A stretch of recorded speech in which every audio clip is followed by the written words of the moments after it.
I should do that on my title too. Hold on. Personal. Oh, I didn't even finish typing the title on my stream. Whoops. Personal at soul for head. Okay, so Beep. Save. Done. hello.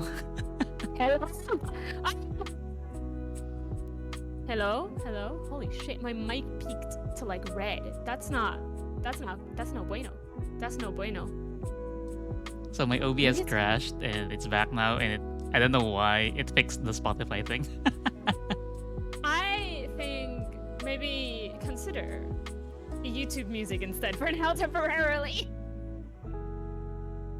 Or is it just not picking up any audio that's not like Discord or your mic? No, it wasn't displaying what's playing right now. Oh, I see. Like the video thing. Yeah. So, sorry for the stuff, Wait, I just guys. realized something. Oh my god, I realized something. What You know did how you I was like realize? fussing about my positioning so that it looks like, at least on my monitor on my OBS, that I'm looking in your direction and you're looking at mine? Yeah. We're backwards in yours, so I have to look away from you in my stream to look at you in your stream, and it's like, ah. We're gonna figure this out next time. Do you want to switch places? I would love to trade suits with you. Hold on, let me just. Okay. Wait, hold on. Just came in, and it is normal to not hear Mels. I can hear Zoe. What the fuck? What do you mean you can't hear me? What the fuck? I thought we were I'm sorry. ready. I thought I was ready too, but I guess not. Okay. Monitor off. Can you hear me now? Mels. What? No, I'm moving you, What? Oh, you're moving me? Yeah. and then I'm moving myself. Now I can hear? Okay, cool. Now we can hear. Angel, so you, hold on. Hold the phone. So y'all, hold on, let me just sit this way. Let me move Zoe. Oh my god, why is this so scuffed? This is so massively, this is like peak scuff. This is a really We're doing best, okay? Let the record show that we're just trying our hardest. Let me move here, and let me move you a little scooch this way. We need a bigger table. So that's what I'm getting here. Because now... Okay, there we go. That's fine. That's, you know what? That's fine. That's fine. It's fine. I'll look at this monitor now. I'll move everything to the other monitor. Hold on, let me just minimize everything. This is a mess. Aquí vas tú. Here you go. I heard someone embrace the scuff. Listen, there's no other way in this house other than embracing the scuff. There is nothing but scuff here. Scuff is love, scuff is life. And let me just move that there. Let me move Discord over here, Thank God. Yeah, this I'm time. not alone I today, feel- because I would not be okay if I had to deal with this much scuff on my own. I feel like the first time me and Mels collabed, we So much smoother. it was smoother. It was so much smoother. How is it that, like, already having done the first one, it's just gotten significantly worse? Do not call me cringe, chat. You know that I am the superior cringe lord. Hi, Van Van. Hello. You know what's sad and funny is, like, before we press the live button, we're like checking everything, like check. Check. Everything was working correctly. Everything was fine. Everything was perfect. However, like many things in life, Yeah. it ain't over till it's until you really test it. And that's when you'll know, like, oh shit. No, we were not ready. We was not ready for this one. No sir. But No yeah, sir. before the stream started, I was telling Mels how I want to go to a mahjong game later. Oh my god, now he's gonna tell the story. Alright, call me out, Soul. Do it. I dare you. And Mel's like, oh, I can't play mahjong because I'm bad at chess. I'm like, huh? He's so confused. This man's like, chess and mahjong are not the same thing. And I'm like, yes, they are. No, like mahjong's like poker. And I'm like, what? And No, I'm like, whoops. there's like, Whoops. is it mahjong with the black and white pieces? And I'm like, right? Totally That's shogi. that's checkers. And I'm like, no, it's like the one from Hunter x Hunter. And then I Google a picture and I'm like, oh yeah, no, it's shogi. Yeah, no, he was upset. I mean, he was 100% correct. It was shogi. And I was like, wrong. am I? About 3 games. You were so fucking sure too. I feel like I was getting I was gaslit confident. because I was like, About my girl, knowledge of tabletop I games. I alright? play mahjong. I don't know why you're so fucking sure of yourself. There was there was one time that I was playing this game. I don't know if you've ever played a game called Coup, No. but the reason why I bring that one up specifically is because in Coup, it's very easy to count the cards. And that's what we were doing with me and my friends. So we like looked at our cards at the start of the game, memorized them, and then like turned them face down and like went ham playing Coup. And he was like, I know what your card is. It's this one. And I'm like, no, it's not. No, it's not. And he's like, yeah, I counted the cards. You're wrong. It's this one. And I'm like, no, it's not. It's this card. He's like, all right, prove it. Show me, coward. And I showed it. I like flipped the card over. I didn't even look at it. And I was like, see, it's not that card. And then he's like, yeah, it is. And I looked down and it was that card. And I was completely incorrect. And I was humiliated. And I will never emotionally You got outcounted. He did outcount me. Counting cards will get you kicked out of casinos? Yes, but I don't know how to count cards with like the 52 card deck. I do know how to count cards when there's only 15 different ones. If it's just 15 cards, that's countable. I can track that shit. Not that well, clearly, but I can try. Wonk. Mwah. Wonk. I've always thought the ability to count cards is pretty fucking cool. Me too. That's pretty badass. That's pretty badass. I think being it illegal in casinos makes it even cooler. That is so true. It's like, ooh, skills. I can be a little sneaky. I won't because I don't want to get arrested, but I could. It's only bad if you get caught. It's only bad if you get caught. That's what I'm saying. By the way, we're not advertising crimes. Don't do crime. Crime bad. Follow the law. Lying is bad. Lying is bad, kids. Lying is bad. Follow your listen to your mom. I don't know. Don't do crimes. I'm an expert at 52 pickup. No, Speedy, I am the expert, and I'm gonna tell you why. Because someone tried to do 52. Zol, do you know 52 pickup? I don't know, 52 pickup lines. Okay. Hey. No. It's 52 pickup, the card game. No. All right, so I'm gonna tell you this story, and you're gonna learn exactly what 52 pickup is, and you're gonna learn how to win. 52 pickup is when someone walks up to you with a deck of cards, the regular, 4-suit playing cards, right? And they come over to you and they'll ask you, hey, do you want to play 52 pickup? And you'll be like, sure, how do you play? And they will take the 52 cards and drop them on the floor. And they'll be like, pick it up. Okay. This is how you win the game. You look at them, deadpan in the eyes, and you go, no, I don't want to. You pick it up. Oh. And they will bow at your feet, unprepared for someone with more of a backbone. And that's how you win 52 pickup. It's like You just look at them and go, no, and walk away. And you just ditch them. And that's how you win.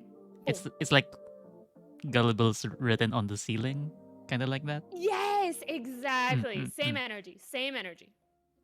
Yeah, it's like the second they look up and then you're like, hey. And then you take your fist and you aim for the nose. That's how you win that one. Oh my gosh. I prepared. Violence is never the answer, chat. Violence is not the answer. Oh my gosh. I know there was like a saying like violence is an answer for a different question or something. Oh, no. God, I know that question. And the answer, yes, people got it. Violence isn't the answer, it's the question. And the answer is always yes. People, you legend. Yes, that's exactly it. But yeah, I was preparing for this book club night. I watched the DnD movie. So like Did you It's so good. did you see it? Did you see it? I did. I Oh got my dressed God. up for it and everything. Oh my god. So cool. It was amazing. Oh my gosh, watching it, Yes. I like in my head I can tell the times where hey DM, can I do this? Like when There they were so many. when they do shit, I'm like, oh, they're like rolling for this stat now. They absolute. There were moments moments in that movie where I was like, this is exactly how players would talk at my table. These are exactly the kind of jokes that would happen at my table. This is exactly the kind of stupid shit that would happen at a D&D table. Like when God, what's her name? The big strong woman, the Olga. barbarian woman goes back. Olga. When she goes back to her, oh my God, what a queen when she goes back to her husband and he's like a halfling. I'm like, yes, Olga, you Oh my queen. god. Oh my gosh. Yes. And then, Ex-husband. The other woman. And then the other woman. They both have a She's type. just as huge. I'm like, yes.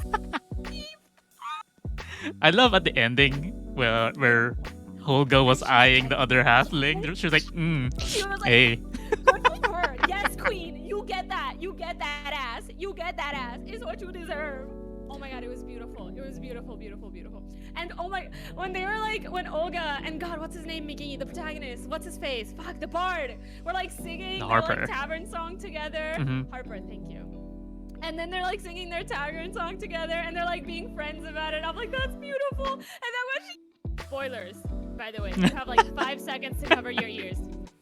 5, 4, 3, 2, 1. And then at the end when she like dies and they're singing the song together, I was like, oh, I'm gonna cry. Like, oh my God, no, I got like teary-eyed. And I know. The daughter, she's like, I need her. I need her. Oh my God. And then like the flashbacks of her being raised by her. And I'm like, she's real mom.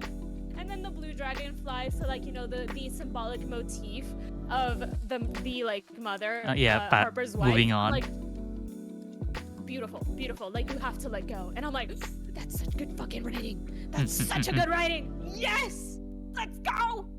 Beautiful. So fun. I'm not surprised. Olga's ex-husband left her because she deserves better. That's all I'm gonna say. Because she deserves better. I mean, Olga was there for the girl's life growing up. Like, no, but that was. Aren't before. you married? Well, no. But he left her before she went off to go and live with Harper and the girl. That's how they met. Oh, because I thought she got the letter while they were in prison. Yeah. Like that's the official divorce. He officially divorced her while she was at prison. But they were separated they before. They were already separated. If I'm remembering correctly, they were already separated before then because he said that he was tired of her being sad that she had left her tribe to be with him. And he was like, you left your tribe to be with me and now you're sad that you left your tribe. It's like... I know, it came... And I'm like, well, you know, you gotta help. Listen, she's emotional, man. Leave her be. So yeah. Didn't work out. She deserves better. That's all I'm saying. I'm glad Olga and the Harper didn't end up together. I love that. I really think that we need more movies where it's like the two main female male lead are not together, that they're just like really good friends. I love that. They're both mom and dad to the girl, but they're not together. But they're not together. They're just really, it's almost like they're just like the dad and like the really cool aunt, you know? I think that's fun. I think that's quite good. I'm a massive fan. And oh my God, the sorcerer, he was really funny. I was like, this man's hilarious. I love the druid. Sweet. The druid was such a like legend. I was like, she is so cool. I love her to bits and pieces. She is just rad as hell. I'm like a fan. Hi CD, we're talking about D&D, the movie. What I love it's so good. I would play as a shape-shifting druid just because if I have a special someone, I'll be like, would you still love me if I was a worm? Shape-shift into a worm. God bless. It's so good. Druids have like a lot of really good like abilities and spells. They're so fun. They're really cool. And like the shenanigans, you know, the flavor text of just being a druid is like, so much you can do.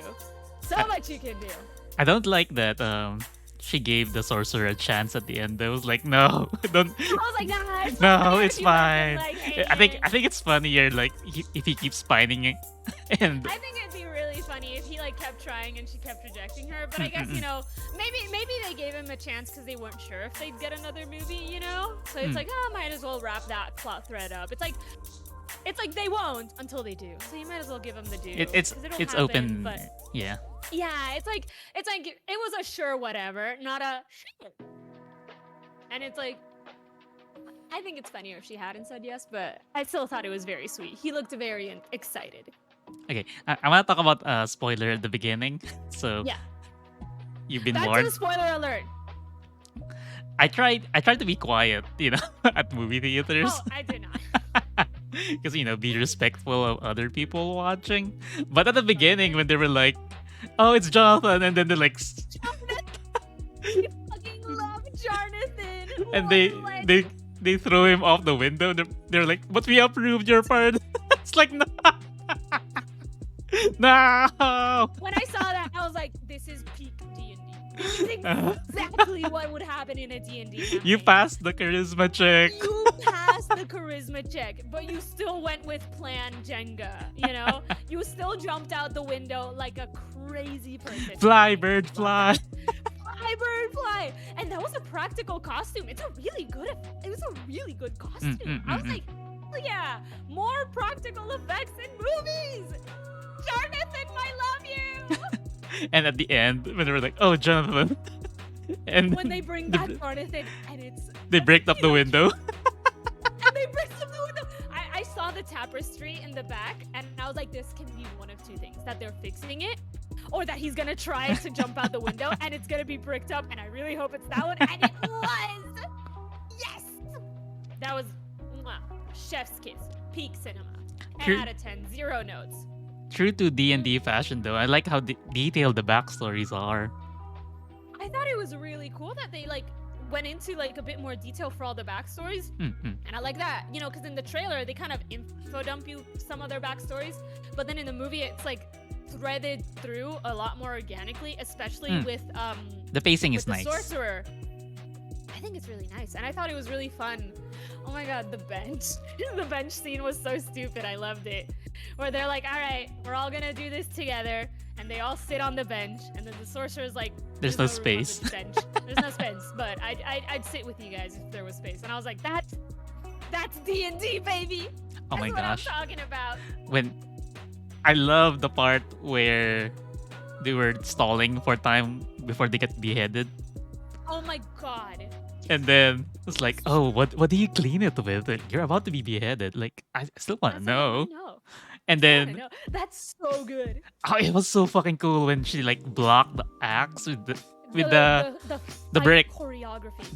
The brick, and then brought it down to his foot in one motion. I was like, it's like up, down, up, down. It's like, yo, this movie, Zol. It had some of the best fight choreography I've seen in a movie in so damn long, because it was so easy to follow the fight choreography, and it's not just in that opening scene in the alleyway when she's kicking ass, taking names, using people's weapons against them. Oh my god.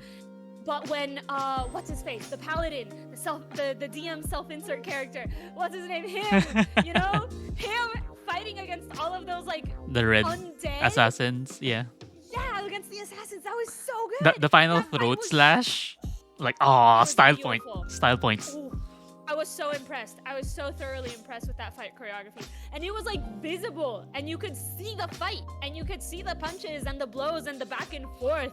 I was like, if this were made by literally anyone else, it would have been so dark you couldn't see shit. But it was so clear. You could see everything. Even though they were in the cave. Exactly, but it was so well lit with the lava. But yeah, oh my god, Holga's easily one of my favorite characters. She's such a beast. MVP. She's Chad, absolute legend, queen. She made it. She was so good. She was so good. I loved her so much. Sushi, what in God's name are you doing down there? What are they doing? I was scratching her neck, and she has slowly rotated, so I'd be scratching her butt. And then I'm like, why? And then she's like, more! Hit it again. Stop it. Go look out the window. She has run off. But yeah, during the fight at the alleyway, fucking Harper's just rubbing the rope on the stairs. Bard culture, baby. On the stairs, and I'm like, baby. Bro, there's a sword in front of you. Yeah, I was like, he is thick of ass and dumb of mind. Hi, Hammy. It's a Mels dog. Yeah, yeah, that's my dog specifically, whose butt we are not scratching anymore. But her name is Sushi. She's squeaking a toy. You might hear it. She's very loud. I can hear her through my headphones. Hey, I can hear. But Hammy, we're talking about the D&D movie. If you haven't seen it yet, Yes. spoiler warnings. Massive spoiler warnings. We are relentlessly drilling into this. But if you The have final seen it, fight scene. you should. Oh my god, the final fight Wait, scene wait, wait. against Can, what's her name? can we wait? Sophia? Can we wait? Can we Yes. wait? Yes. Because Continue. I'm not done with the first fight at the alleyway yet. because Oh yes, continue talking about that. There's so much good stuff. Continue. because at the end, when she stole the axe, hey, before we leave, seed oils. I was like, oh my god, that's good writing. Oh my god, I thought it was so charming because it's just so good. Because she's like, like, oh, I now know that I need to clean the sacks with linseed oil. I know. So we should totally It's get like- some before we leave town. And I'm like, that's And he already so knew. good. They're such good And he friends. knew. Like, yeah, I They're know. such good friends. They're like in sync, baby. It's like that's squad. That's squad. Oh my god, That is there's squad. they're so ride. That warrior and that bard are so ride and die, ride or die. They are ride or die, And you can tell, live you can tell. for it. You can tell. Absolutely. They're so good. They are such a great duo. Needed some water because honestly, 10 out of 10. Talking a lot. Stay hydrated, kids. But yeah, I was going back to another fight scene at the end when they were fighting. What's her name? It wasn't Sophia. It's something else. Something more D&D. But like the witch when they're fighting her at the end, and then like when the owl bear, she like just. Oh my god! I cracked up. I laughed. I did ugly gremlin laugh noises. As you should. In the theater, everyone in my theater was howling because I'm pretty sure everyone in that cinema heard, how do you want to do this? And that's when the boom, boom, boom, flinging them around, and then, throwing them into the building. I love the part. Falls on them. Beautiful cinema. Because when you're an owl bear, you can't communicate human language, right? So the body language of the owl bear during that time, because she looks at the body, looks at the players, and sees the body like twitch a bit, and like. Yeah, she just hammers into it. She's like, no, stay dead. Boom, boom, boom, boom, boom, boom, boom. Yeet. And then the building falls on her, and I was like, that is dead. That is the definition of dead. That is the most perfect, how do you want to do this? You have defeated the BBEG. Congratulations, you're heroes of the realm. Yes. So good. I think one of my favorite scenes, when they're trying to get the painting into the carriage. That is such a good sequence. I know. So good. It was so high stakes. So I was like, yo. oh, And I was so stressed, but it was so well done. the tension I of was like like- messing up, like Yes. they're probably gonna pull it off, right? Because they're the good guys. But still, Yeah. like, No, what I liked is that I wasn't even sure if they were gonna pull it off because like they'd already like failed a lot at this Yeah. point in the movie. Like that much is obvious. So I wouldn't be surprised. Like, okay, if this doesn't go the way they expected it to, and it didn't. It didn't because they did manage to get the painting into like the vault, but they still couldn't use it to get into the arena. So it's like a partial success, but that made it so much more cool because it's like, oh, it went to plan, but actually. And I was like, it was such a great like heist sequence. It was such a great like reverse heist sequence. yes. And I was like, yes, it's so good. And they use like the tools that they acquired, like that teleporting portal gun. Oh my god. staff. When they saw that and then he did the portal thing, I'm like, oh my god, now you're thinking with portals. I love the Portal series. I've never played Portal, but I've seen it, like I've seen gameplay, and I like desperately want to play it one day You because should. it looks so fun. Are you up for Portal Yes. 2 collab? Yes. Say no more, fam. Say no more. I am here for it. Absolutely. I know the game goes on sale, like they're cheap now, like below $5. Yo. Ooh, ooh. Mm-mm-mm. If I don't have it already, I will absolutely get it. Because usually if a game goes on like under $5 sales, I'm like, boom, mine. I will accept this. Thank you very much. What else is there? I'm trying to think. There are so many good parts in this movie. Yo, it's the BB big bad guy Yeah, BBG the BBEG, EG the evil big guy. bad evil guy. Okay, BBEG. When the druid shapeshifted into a fly for the first time and they were eavesdropping on the conversation. That was a jump scare. That was a I that was a jump screamed. scare because it was like I shrieked. because I was so. it was so well made jump scare too because like she silenced the room so everyone's like She did. tense. And We're like everyone in the movie there's theater was a also like wild stressed. shape and then she suddenly And then it's like turned and screeched. It's like oh, and then I instant adrenaline like no, the yeah, level I of was like, energy oh. jumped and then it's No, a it like went so high. and I then was like, like they pulled off a chase slash stealth sequence in one go.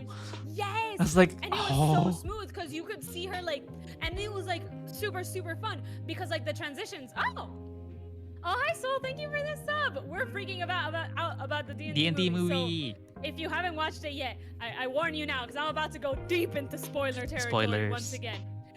But the sequence was so interesting because it wasn't just a regular Chase. And You're it's gonna not see a it, bro. regular Oh, stealth. you're gonna love it. Yes. It wasn't a regular stealth mission and it wasn't a regular chase. It was She both. kept shape-shifting. She was running around. She was a fly, and then she was a rat, and then she was like a snake, and then she went back to human, and then she went back to rat. Oh my gosh. And Run, I bitch! the writing is so good. The little things I appreciate is when she turned into a deer at the end. Yes. And Holga's Oh my like, God. I told you she'd And then turn she to a does deer. This, like cute little like hop, and she does like the cute little like little victory hop at the end. I was like, that is precious. But That is so cute. I like how they were joking about. Wait, no. The bard was joking about turning into a deer, but Holga was like dead serious. And then she turned into a deer, like I told you. It was so good because they're like, she doesn't need to turn into a deer. That's not part of the plan. Don't worry about it. No. And then it's like, well, pushes up glasses. Actually. Actually. Beautiful cinematography. 10 out of 10 out of 10 out of 10. And they did really good in making the old guy, the like one that was with the party and then like betrayed him and became like king of the realm or something. They made him such a scumbag. Oh my god. And I was like, oh, he turned her against her father. What a Oh my god. fucking monster. Oh my gosh. Hate him. The manipulation vibes. It's so scummy. Like It was so scummy. like I was like, the actor's so I good that I felt it through the No. screen. I was like, scum. Like It felt so like, I will say- gross. No, yeah, it was gross. I was very impressed. The actor did Yes. a really good job at portraying it. He did a super great job. And then he'll still like smile and be like, "Oh, you know, it was So totally manipulative. A good idea. I'm such a good guy. My- Oh, shut the fuck up, you monster!"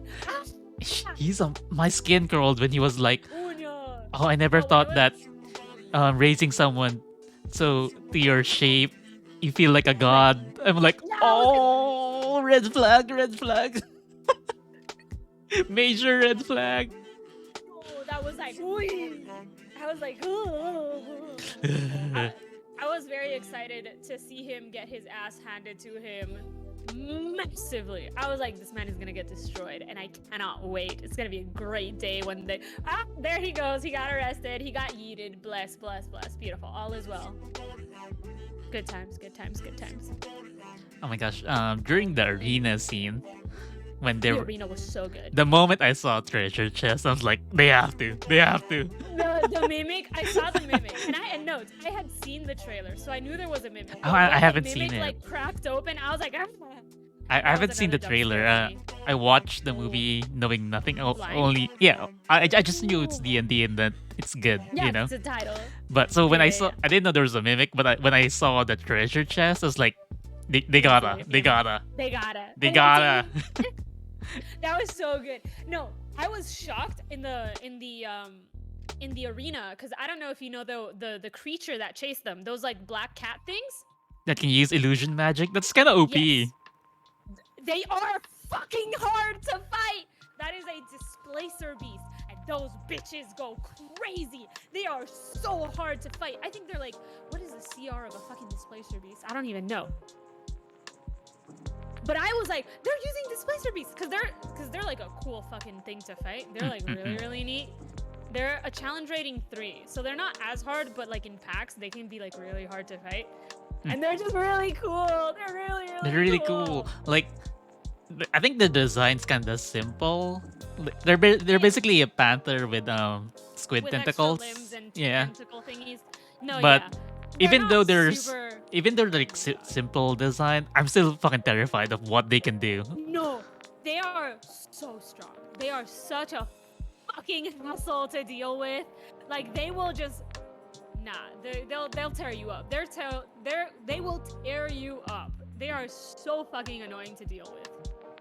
But yeah, I saw them and I was like, Not gonna lie, I thought the movie was gonna end when they were like sailing away. I thought it was gonna end with we got the daughter, but we lost the kingdom.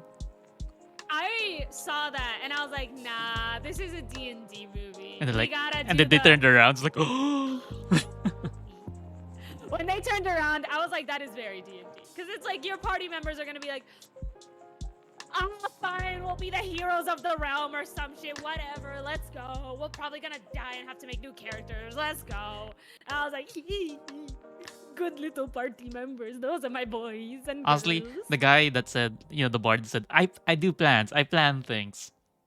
And I was like, nice. He really proved it because I thought it was gonna He end did. there. Like I didn't think there's no way you can prevent this, right? It's like it's already I starting. wasn't sure how they were gonna win. Yeah. I was like, no idea how they're gonna take down the witch and just Save she was everyone. really fucking OP. Yeah. She was really And like, oh, you're OP. fucking screwed. And they pulled it off with creativity, like I was like, D&D yes! should be. It was And- so like, it was such a great like heroic adventure. I was like, yeah. It was like, yeah. It was just fun. It was so fun, and I feel like that's what made it like such a great D&D movie. The fact that it was fun in every sense of the word, and like a lot of things within the movie they like established it and then they used it to their advantage, like the daughter's like invisibility necklace, like that was pivotal in the final fight. Yeah. So it's like, I thought it was really well written. I thought it was very charming. I was like, enjoyed yes, myself. Absolutely. I enjoyed myself thoroughly with this movie. 10 out of 10 out of 10 out of 10. Do you have anything else to add before we move on? About the D&D movie, Yeah. I dressed up for the Yeah. D&D movie. I was a little sad that I went on a Sunday to see it. So I think I was the only person in the cinema dressed up versus on Friday where I saw people going into the theater with their like whole group of friends dressed up, and I was like, I miss my friends. Aww. My D&D party's back home in Puerto Rico. We can't all get dressed up. What did But you I did dress dress up up. as? I dressed up as a dragonborn. I made Oh. a dragon scale pattern on my face with makeup because I had like these tight fishnet legging mesh. Like it's a tight mesh. Wait, hold on. Why am I hearing my voice double? Bruh, quiet, you computer. Silence, computer. I heard myself double. I had like these fishnets, and so with that, it makes like a little grid pattern, and so you put makeup over that, so when you remove it, it like leaves scales. So I did scales, and I have this like coat or cloak or whatever you want to call it that's like dragon wings, and so they're like red, orange, yellow. So I made my makeup red, orange, and yellow, and I did like really cool like battle paint around my eyes, and I was like, yes, let's go! And I felt very cool. I felt very pretty. Yeah. And that is all I have to add. Okay. Also, I've seen probably this season's most talked about isekai. Which one? Which is? Mario Which one? movie. Oh, I see. Oh shit, I froze. Why did I freeze? Oh, low battery mode. There we go. I should charge my phone. Ooh, do you want to do that first? I just need to plug it in because the way that I set it up, I should be able to put it there, put that there. Yes, I've evolved my setup, so now I can charge it while it's propped up. It's Galaxy Nice. Brain. And I also watched the Mario movie, and I do agree it is an isekai, and it was not as bad as I thought it was gonna be. It was very fun to watch. It was fun. I knew it was gonna be good. Like Chris Pratt really is the only weak link. Yes. Yes. Chris Pratt was But there. honestly, Donkey Kong though. I think Jack Black Bowser carried the Jack movie. Black Bowser hard carried the movie. I had Peaches stuck in my brain for several days after Oh that. my! I was like, Peaches, I love that Peaches, song. Peaches, please. When That man I was squirming in my seat. he poured his heart, Oh my! soul, every fiber of his being into that song. He Like the man went ham. he channeled his inner Tenacious D. He did. I was like, I felt it. I was like, yo, was Peaches, Peaches, beautiful. It was- Peaches. I was like, yo, this is Yeah. huge It went Jack so Black hard. Tenacious D vibes. Dude, it was so great. I was like, Jack Black was an excellent casting choice for this movie. And like, he did so well because he could play like the intimidating, scary Bowser. It's like, and then also like, hello Peaches, I would like to marry you, please. Ooh. And I was like, I get heartbroken each time Peaches rejected him. It's like, I'll never marry Monster. I'm like, oh. It's like he makes you both sympathize for him I and also be know. like, shut the fuck up, Bowser! Stop trying to date Peach! Leave us alone! It's so good. It's so funny. It's so really good. Oh my god. When he's like at the piano and he's like, vibe with me or jam with me, and then he plays the and then the other guy does that. Ding. I was like, Yeah, the movie has a lot. that was so good. I don't know if you There's- saw, but like the critics rated the movie really low, but the audience rated it really high. And that makes sense, honestly. Yeah, that's. I see why it makes sense though, because there's a lot of like if I'm critically looking at the movie, I can see some errors, but if I'm just looking at it like it's a love letter to Mario, it's pretty good. I agree. I 100%. It's agree. not a 'Cause, movie you as should a like think too plot- hard on. Yeah, exactly. Like if you think if you think more into it, you will definitely start to see like the cracks within like the plot, Yeah. the characterization or lack thereof. Yeah. But if you look at it as It's a, not this is meant a to be fun good. Mario movie, Yeah. then it's like you have so much more fun with like seeing the characters, like seeing Diddy Kong and going in the movie theater along with everyone. DK Donkey Kong. Like that was so hype. Oh my god. Oh, I don't want to And spoil then it. the whole time, and you'll hear the music, and you're just like, oh. I don't want to spoil it, but at the end when they capture Yes. Bowser, Yeah. I was like Oh, that's internally good stuff. screaming. I was like, no! Why do you put him in the That thing? I saw that. And I was like, I was like, this is- no! And I was like, yes, shame. Shame on you. Shame on you, tiny lizard man. Because I was like, hell yeah. Beautiful. you I know thought it was the great. memes, right? Like why are they in the thing? No, I do not think I do. Oh my God. If it's something specific, then I think I might not. Do send me the meme. I need to know. Zol. I don't wanna must know. I don't wanna spoil it for chat. Okay, you But- can just DM it to me and then I'll scream, but I won't say anything. I will be a good little streamer and be silent. Dun, dun, dun. Oh my Dun, God. dun, dun, dun, dun. Ba-dun, da, bum, bum, bum, ba, ba, ba, ba. I haven't seen John Wick 4, Angel. I don't want to see it until I watch the first 3. And I know I don't need to, but I want to watch John Wick's 1, 2, and 3 before I watch John Wick 4. So I haven't watched John Wick 4. But you should definitely watch the Mario movie. It is so Okay. very fun. And the visuals are gorgeous. I'm kinda The regretting- Visuals are stunning. I'm kind of regretting I googled this because there's a lot of Oh. A lot of sus. cursed lot of sus. images. But I'm Not sending you surprised. a very tame one. I don't know what this means. I don't understand this. You see I that? don't know if I want this explained to me. You see that white liquid? That viscous white liquid? Yeah. That's cum. And there are No. images that are like No. submerged in No, I don't in wanna- the container. And we're moving on. No. No. And I hate it. for a while, VTubers were like, "No, don't put me in the jar." Oh, is that what that is? Oh no. So when the ending happens, like, no. Like no, the PTSD came back all at once. Oh, I hate it. I hate I it. know. Oh no. I need to Delete purge it, my please. history after the stream. Yeah, I'm like, please delete from chat. Thank you very much. I never want to see this again. Okay, let me delete it. Thank you. My eyes, I need to go bleach them. I've seen John Wick 4. Is it really good? It's good. I loved it. Really? Mhm. Ooh. Actually, there's a lot of good movies coming that I'm considering getting that movie pass.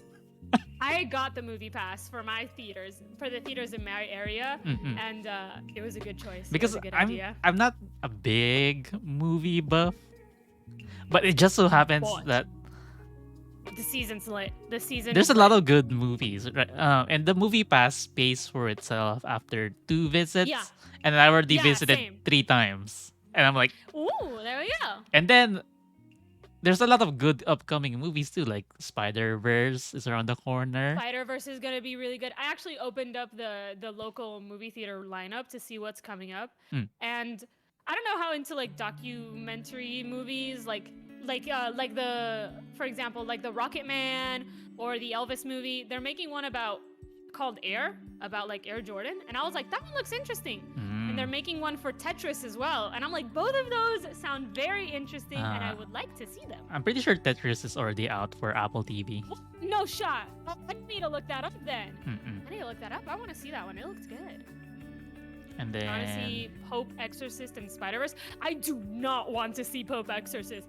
That trailer scares the shit out of me. I know Oh my when I was God. watching John Wick and the trailer came up, I was like, no, I don't want to see I this. was like, What else No, is there? yeah. Suzume comes like- out this week. which one? Suzume? Suzume. I am unfamiliar. Have you seen Your Name? Yeah. Same Is creator. this the one with the chair? Yes. Does it come out this week? What? It's Yeah. not. It's not available in the theaters near me. Wait, maybe Aw. the other one. Hold on. Let me check in the other one. This theater. But yeah, it comes Tell out me you this guys have it. week, and it's gonna be Oh, out yeah. for 1 week, then goes away. Holy shit! I'm gonna need to like coming soon. God, I can't trust these guys with anything. How can they do this to me? In my own home. No, they don't have it. They're not bringing it locally. What the? Rip. I'll cry. Zol, I'm gonna need you to like pirate this movie and like stream it for me. You're gonna like sit in the cinema and I'll be like, Shh, okay, I'll be quiet. Move your popcorn. I can't see. Raise up your phone. Okay, there. I don't That's think good. I don't think I have the memory on my phone. Well, speaking of memory, I just got a ping from OBS that says we cannot continue recording this VOD as you have run out of disk space. And I'm like, Are you? it lasted. I'm not recording, but I'm still live. I Yeah, think. 40 minutes ish. Yeah. So I've got 40 minutes. Yeah, 40 minutes of film recorded, and the No- rest will live on Twitch. None of it is Until about the I get it. Alchemist. We haven't even started talking about the Alchemist. I let me take a sip of water. Yeah, are we getting ready? Are we gonna officially start the theme of today's discussion? Hi, Why we've Bobs. gathered here today, dearly beloved. I hope you're doing well to you. Yeah. Oh, I found it. It is coming into the theater near me, but it's coming in dubbed. Ew. Yeah. I'll be fine, I guess. Sure. I want to watch it on the big screen anyways. I had to watch Weathering with You dubbed as well. Because they only bring it locally dubbed. You're bringing it to my theater, right? I don't see mine. Oh, there it is. I found it. Okay, yeah. I'll buy my tickets afterwards. So, The Alchemist. Yes. Chat, listen to me flip through the pages of the book. Wow, book ASMR. So good. Okay. Book good. Book good. Me thinks book good. Okay. Thoughts? Oh, he's got his PowerPoint get ready, I'm sure. No, it's just the book on the background. Oh, oh, that's smart. See, Soul is clearly the good student here. I am the one who like pulls out the homework crumpled up and folded like 8 million times. I'm like, here you go, professor. I might call the teacher by the first name because I'm like casual and chill and disregarding of authority like that. I am not the good student in this classroom. Bah. Ah. I think I have a story for that, but Oh, that'll be fun. we'll be off tangent again unless you really want to hear it. I'm curious now. You brought it up, and we haven't started talking about The Alchemist yet, Wait. so you are on time. Let me just mute because my throat's feeling weird. Yeah, go for it. Give yourself a moment of peace, a moment of business. I'm going to skip this song because it's too intense. Oh, it's on shuffle. That's why it's like so weird. I was wondering why my Hades soundtrack was going so hard all of a sudden, and it's because I used to call all my teachers by first name. I could never. We called them by their last name, but we didn't call them like Mrs. Smith, for example. We just called them Smith, you know? And that was about as casual. Or we gave them like a nickname based on their last name, but never the first name. No. I don't think I could ever. We only ever called them by their surnames. I just feel weird. I just feel odd. I don't know. I could never get it. But some of my teachers are like super, super nice. I really do like a lot of my high school and college level teachers. Okay, I have some really good ones. I hydrated. I think I'm ready. So healthy. So hydrated. All right. Tell us. So so our professor was like, make a paper about this thing. Okay? Mhm. So we were like, okay. Classic. Yeah, And classic then assignment. so I made the paper. It was like Mhm. it was like 1 page long. Mm-hmm. And then That's a pretty solid paper. yeah. So come around the time to pass it. And you know, everyone's like putting it on the table and they're like Yeah. they're like Handing it passing. in. I see them hand in like 3 to 4 to 5 pages of papers. Oh no. And I'm like Oh no. and then they see me like with a single piece of paper Oh, putting it on the shit. table and they're like, bro. Fuck. Oh no. They were like praying for you already. And man. they took my paper and then like they skimmed through it because you know it's just a It's page. just one page. And like and one of them like laughed or like like That's so they're like mean. you didn't Cool. they're like why did you only make 1 page? I don't think you did this properly. Oh, no. But I'm like sitting there like I think I did. Like I was clear, concise, to the point, you know? Like I've said everything I had to say and I have nothing else to say. Yeah. Like quality over quantity, my guy. Quality over quantity. So my class was like, How did you do? yeah, Zol's fucked. Yeah, no, I'm like a little concerned because I do believe, you know, like I said, quality over quantity. But if everyone's handing in like 3 pages, Yeah, one I page, was I'm like a little concerned. I'm slightly concerned as well, but I like I'm like sure of myself, you know? Yeah, confidence. We love that. We trust. And then But how did you do? so next class, I was on my Yeah. way and Yes. my friend texted me saying like they're depressed if I want to go ice skating with them. Oh, that's nice. So I cut Ice class and went ice skating. Shit, naughty. Tisk. But I made it back for the next class. Uh-huh. So I went would in- hope so. Went in. So that class where I submitted the paper, I cut. Yeah. And for the next class, Yeah. I saw my classmates like huddled together, and then they see me walk in, like, bro, where the And they all fuck turn were? around like, whoa. They're like, bro, where the fuck were you? I was like, What do you mean? Where the fuck were you? I was doing something else. I was like, why? Like, why are you guys all looking at me all intense? That's so sus. I know. I was like, did I do something? Like, I just cut class once. Exactly. It's like it's no big deal, especially in like college. It's like, come on. I know, but apparently, so I asked them what happened. Yeah. What happened? Give me the tea. Apparently the class started and they were like, which one of you is Zoe? Called out by Nim. He's like, all right, which one of you fuckers is this And they guy? looked around and like, fuck, it's not here. He's not here. Oh shit! But was it? But why did he want to? Was Yeah. it good or was it? So the class said like, he's not here. I'm like, oh, that's too bad. He's the only one who did the paper right. Let's go! I was like, What a Chad! That is such a validated. Chad move. So fucking validated. What a legend. I'm proud of you. But at the same Very time, I'm proud. glad I cut because like I probably couldn't kind of handle all that attention. No, I think it was even more of a Chad move that you like cut class. Don't cut class. That is bad.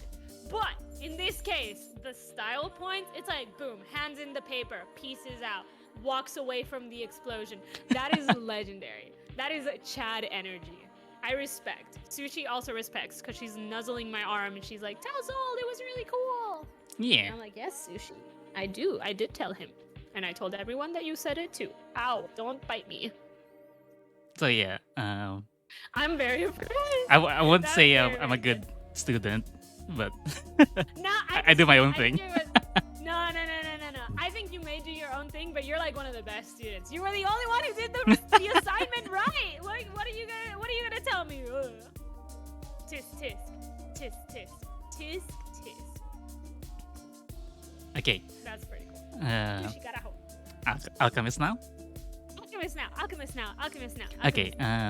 Should we just start at the beginning? We should definitely start at the beginning. Okay. Do you remember his name? I remember the story. Santiago. Okay. His name is Santiago. He is a shepherd. He is traveling around Spain with his herd of sheep that he cares for and babysits, and he leads them to water and food, and the sheep trust him. They don't wander too far. He keeps them safe from wolves. It is right at the very start. The Christian and the Catholic allegories are very clear. But I thought it was really neat. I thought it was really, really cool either way to make him a shepherd and to very clearly kind of present Santiago as a character who wanted to travel the world. And he ends up kind of traveling and knowing all of the valleys and all of the stops and all the towns in Spain. I think in Al-Andalus is the area he like travels I think mostly. basically he thinks so. he thinks he's He thinks he's big shit. He's hot shit. He thinks he's big shit, and it's very clearly like small fish, big fish in a small pond kind of energy at the start of the story. Yeah, and he's very excited to it's see. it's reinforced by the merchant girl because she's so fascinated by him. When you're like, Yeah, oh, I've been exactly. here, I've been there, but because the merchant girl Never left her town. Yeah. He's never left her town, correct. And so, you know, he thinks, oh, all of these people that I know have never even left their towns. And even his own father was like, no, you're going to go into, you're going to become a Priest? not a pope, I think. a priest. Thank Yeah. you. You're going to go become a priest. You're going to study. And he did that. He tried it for a while. Hence why he's literate. He can read. He can write. But already he's like, no, I want to travel. And then he does travel. But he's still only traveling within, you know, Spain, maybe just the southern regions of Spain. And everyone he meets has only ever been within their town. And, you know, he's seen all the castles that Spain has to offer, which is one of the things that he said that he wanted to do when he started becoming a shepherd. And it's like, oh boy, you're in it now, aren't ya? But I think the book does a very good intro to setting up the whole mood of the book. Because at the beginning, he was like, when the sun was rising up, and when he woke up, the sheep started waking up, right? Yeah, correct. And he's like, oh, the sheep learned to wake up when I wake up. And then he stopped and thought, or was it the other way around? Did I learn to wake up when the sheep wakes up? So, yeah, right off the get-go, it was like very philosophical, you know? Yeah, right out the gates, they're already kind of throwing you a lot of these like concepts of like, hey, we're gonna be thinking about stuff a lot in this book.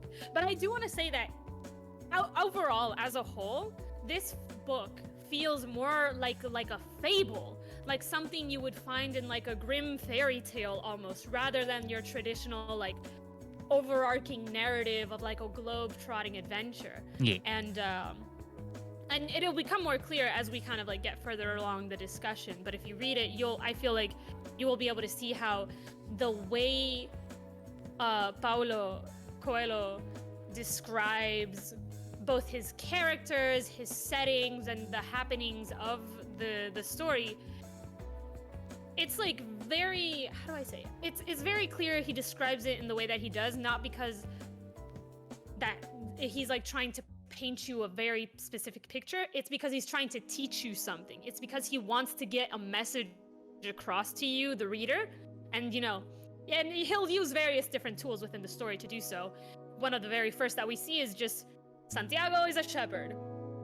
He is very clearly sort of allegory for Jesus Christ. Keep that in mind as you read this story, which makes sense because he's from Portugal, South America, very Christian, very Catholic, so it like makes a lot of sense and it becomes more obvious throughout the book. But anyways, I think it's very clearly like it becomes more clear throughout the story. Moving on. But before we move on, Before we move on, I just wanna say that for me, the book's okay. Like it's a good book, but Mels really loved it, right? I liked it a lot. I really, really liked it personally. I'm really not saying liked it's it. bad, but I'm not having a spiritual It's not up to your ascension. taste. It's not up to your sort of taste, so to speak. I think it's because I'm not very religious.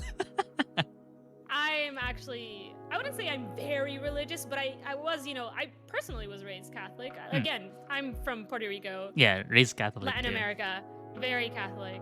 And I still practice, so, I still go to church, I still do all that. So I feel like for me, that's why it resonated a little bit more. Maybe. It's something that I was raised in it. I was very entrenched in it growing up, and I still, kind of like, it still brings me in times of like stress. I still kind of like fall back to that for comfort, So I think that definitely impacted my reading of this. So it'll be neat because we have two different perspectives on the book to discuss. It'll make it fun. Yes, discussions. Yes. Yeah! So So Santiago's on his way to the next town over. He's very, very excited. but And he's looking for his lady love, his crush that he doesn't even know the name of. before that, though, I think it's very important that Yes. we talk about his dream. Oh, the dreams. Thank you. Yes, very true. His dreams, his reoccurring dreams that he's been having. What was the dream about specifically? I don't remember what happened in the dream. He I dreamt remember what he does because of the dream. he dreamt that a small boy led him to the top of the pyramid, The saying pyramid. the treasure is here. Yes.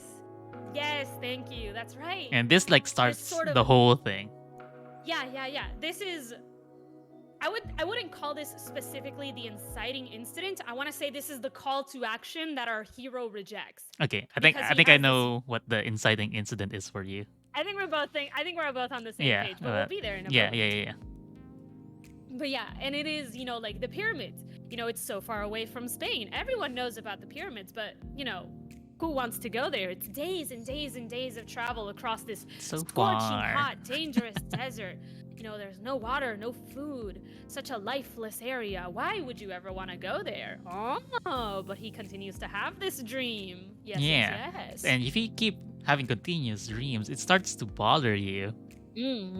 So he goes to this gypsy. Yes, he goes to a gypsy woman to interpret this dream. And she says, and he's like, all right, I'll pay you to read my dream. I don't have that much money, which makes sense. He's a shepherd. He doesn't really carry much on him. He only has a book that he trades back and forth. He lives a modest life. He lives a very modest life. And so the gypsy woman, upon hearing about this dream that he's been having, she very quick. Hello? Oh no. Mels. Mels. Did I die? You Oh d- no, did I die? Y- Oh y- fuck. You died for a bit, then you I'm back. Are disappeared. back? Oh, Okay, oh shit. The whole. okay, oh, you're no. back. Hello? I think you're back now. But I'm back. you blipped out for a second there. I saw you blip out on my OBS as Mar- well, and I was like, oh, Marvel fuck, style. That's bad. Oh, no Gucci. Okay, I Glad I think didn't have to wait 5 years to blip back. I think we're good now though. But yeah, the gypsy. Oh wait, you froze again. Hello. Hello.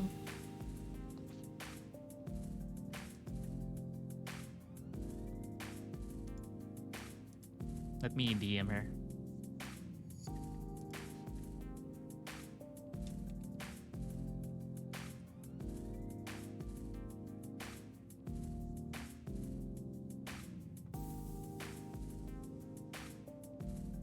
Hello.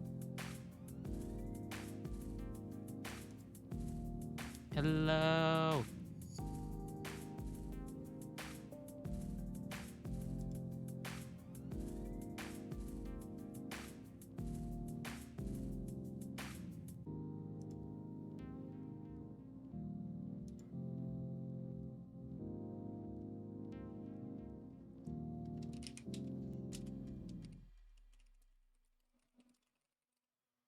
Okay, so I'm DMing Mels right now. Apparently her Wi-Fi died, so she's trying to reconnect now.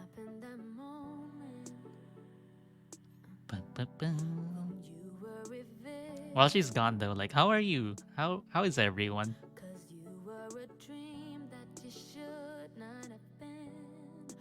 Ba-ba-ba-ba.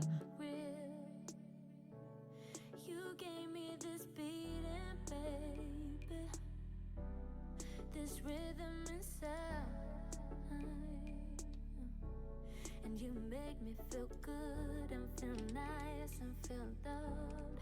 Gave me paradise. Shouldn't I realize? Shouldn't I realize? The highest of the high. Ooh. If you don't know, then I say it. So don't ever wonder. So tell me how long. Speed test. I can hear you. Oh, hello. Your thing's not moving though. Not moving because I switched out of my VTuber studio so that I can hold on, so that I could text you from my phone because Oh, phone's got its own internet. I think my PC is still reconnecting. Brega, vamos. Start server. Start server. Server online. Connect to PC. Find server. Connect to PC. Come on, come on, come on, come on. Silly little phone. You work better than this. Bib says, chilling with my coffee, enjoying my friend having technical difficulties. I hope your coffee's really good. I'm Okay. I'm good. I solved my technical difficulties. See, Zol is it's- a professional streamer, an actual Chad at the craft, whilst I am but a fool, a bumbling No. babe through the world of VTubing. Oh, there we go. I'm back There we up. go. She's Disregard alive. I'm alive! I've got... Hold on, close that. There we go. Now I can hide the... Stupid logs. Be gone! Alright. No, you cannot know my location speed test device thingy-majiggy. Alright, I think I am back. Welcome back. Hi, emails. Hi! Hi, Chris! Alright, I think I'm back to business. I think we're good. It should be. Okay, I've connected my PC through Ethernet directly now. So hopefully this will not happen again for the rest of the stream. I don't know why the Wi-Fi clipped. It's been a while. Yeah, it's been a while. I got sick. I had family visit. There was some probably other third thing. It's been a minute since I've streamed, and who would have thought that the first stream back has been a technical nightmare? Hello. Hello. Sorry, your VTuber moved right in front of me. Okay, let me. I like personal space, please. I like you, but not that much. Let me resize myself. Just like keep that size there. I'll just resize everything casually, you know, it's fine. Boom, there we go. Voila. I think I. Fuck. Oh, here we go again. Nice VTuber, thank you. It's the mole model. We got it off the interwebs. It's a free to use model, and it's very fun. It's like a really good, hey, here's your first try at VTubing, like with an actual movable VTuber. This is something, were you trying? This isn't the first time we use this models though. This is the second, which is why it's even crazier how many technical difficulties we're having today. But yeah.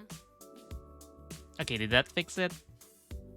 You looked fixed to me. You were always fine. I don't know what to say. You said I suddenly jumped.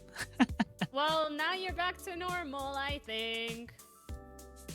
I'm just kind of slowly moving everything around. Just kind of like, that looks fine. That looks fine. Embracing the scuff, as it were. Figuring it out as I go along. Doing my best. Okay, we ready? I am ready. So we were talking about the gypsy The woman. who gypsy, was like, yes. Yes. And he so doesn't before. earn a lot of money. No, yeah, because she was smart. Gypsy was clever. She was like, all right, listen, kiddo. I'll interpret your dream, but you have to promise me 1/10 of the treasure you find. And then Santiago's like, all right, sure, whatever, okay. And he promises the 1/10, and she's like, it is a vision that you must follow. You must go to the pyramids and seek out the treasure that is there at the pyramids. And then Santiago's like, that sounds fake. And he's like, you bought yourself 0 out of 0.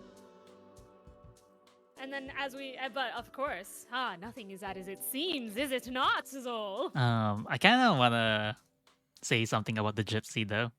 Absolutely, go for it. I wonder if they just go around doing that. Oh, they absolutely do. Okay, take that back. So it's stereotyped that they absolutely just go around swindling people. That is a massive stereotype against the gypsy people. Obviously, you know, like in every culture, there are good people and bad people. So I'm sure there are gypsies who do believe, like, in doing their thing. I don't really know what gypsies do, honestly. I really shouldn't commentate too much. But I'm sure there are some gypsies who are, like, really good and honest, and there are definitely some who are not.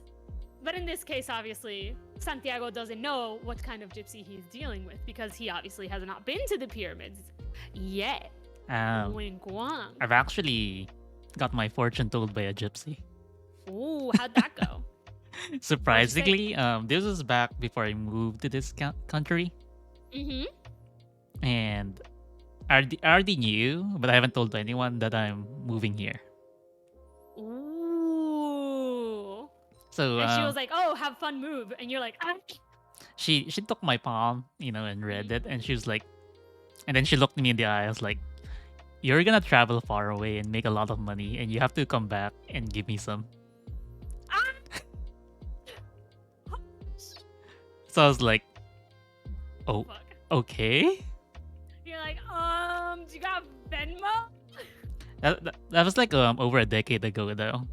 Holy shit. So it's not happening yet. Like I did move, but I'm not fucking rich. That's fair. But you will be. Remember us I don't little know. people when you're I don't filthy know. stinking rich. When you're at the top of the Twitch charts. Remember me. That's Remember why us. That's why I wonder if gypsies just do this, because when I was reading this in the book, I was like, that's what happened to me. It's just like me, for real. It could be because, like, alright, here's some like fun facts. Let's drop some facts right here and now. So there is the concept of cold reading and hot reading, which is a thing that a lot of like scammers will do. They'll like say things, random guesses, and they'll look at your reaction to try and figure out if they're true or not. They'll look at you and be like, you have a friend, family, mother? And they'll like gauge your reaction to those words, and then they'll like swim around with like specific keywords, reading your reactions to try and figure out something like, you had a very close friend who recently moved away and you're sad about it. Oh. And that's cold reading. It's not an easy technique, but it is a learnable skill. And then there's hot reading, which is more nefarious, because that is used when they want to scam someone that they already know things about. So they can give a really like out of nowhere like precise description or happenstance thing about you to kind of really like get you in their grasp and trick you for maybe like, oh, give me money, or oh, tell me more things so I can become more famous. And this has happened. It is recorded to have happened. Like these television seerers that they just kind of trick people. They'll have a large studio audience come in, and they'll be like, and they'll cold and hot read people in the audience that they've handpicked to be there.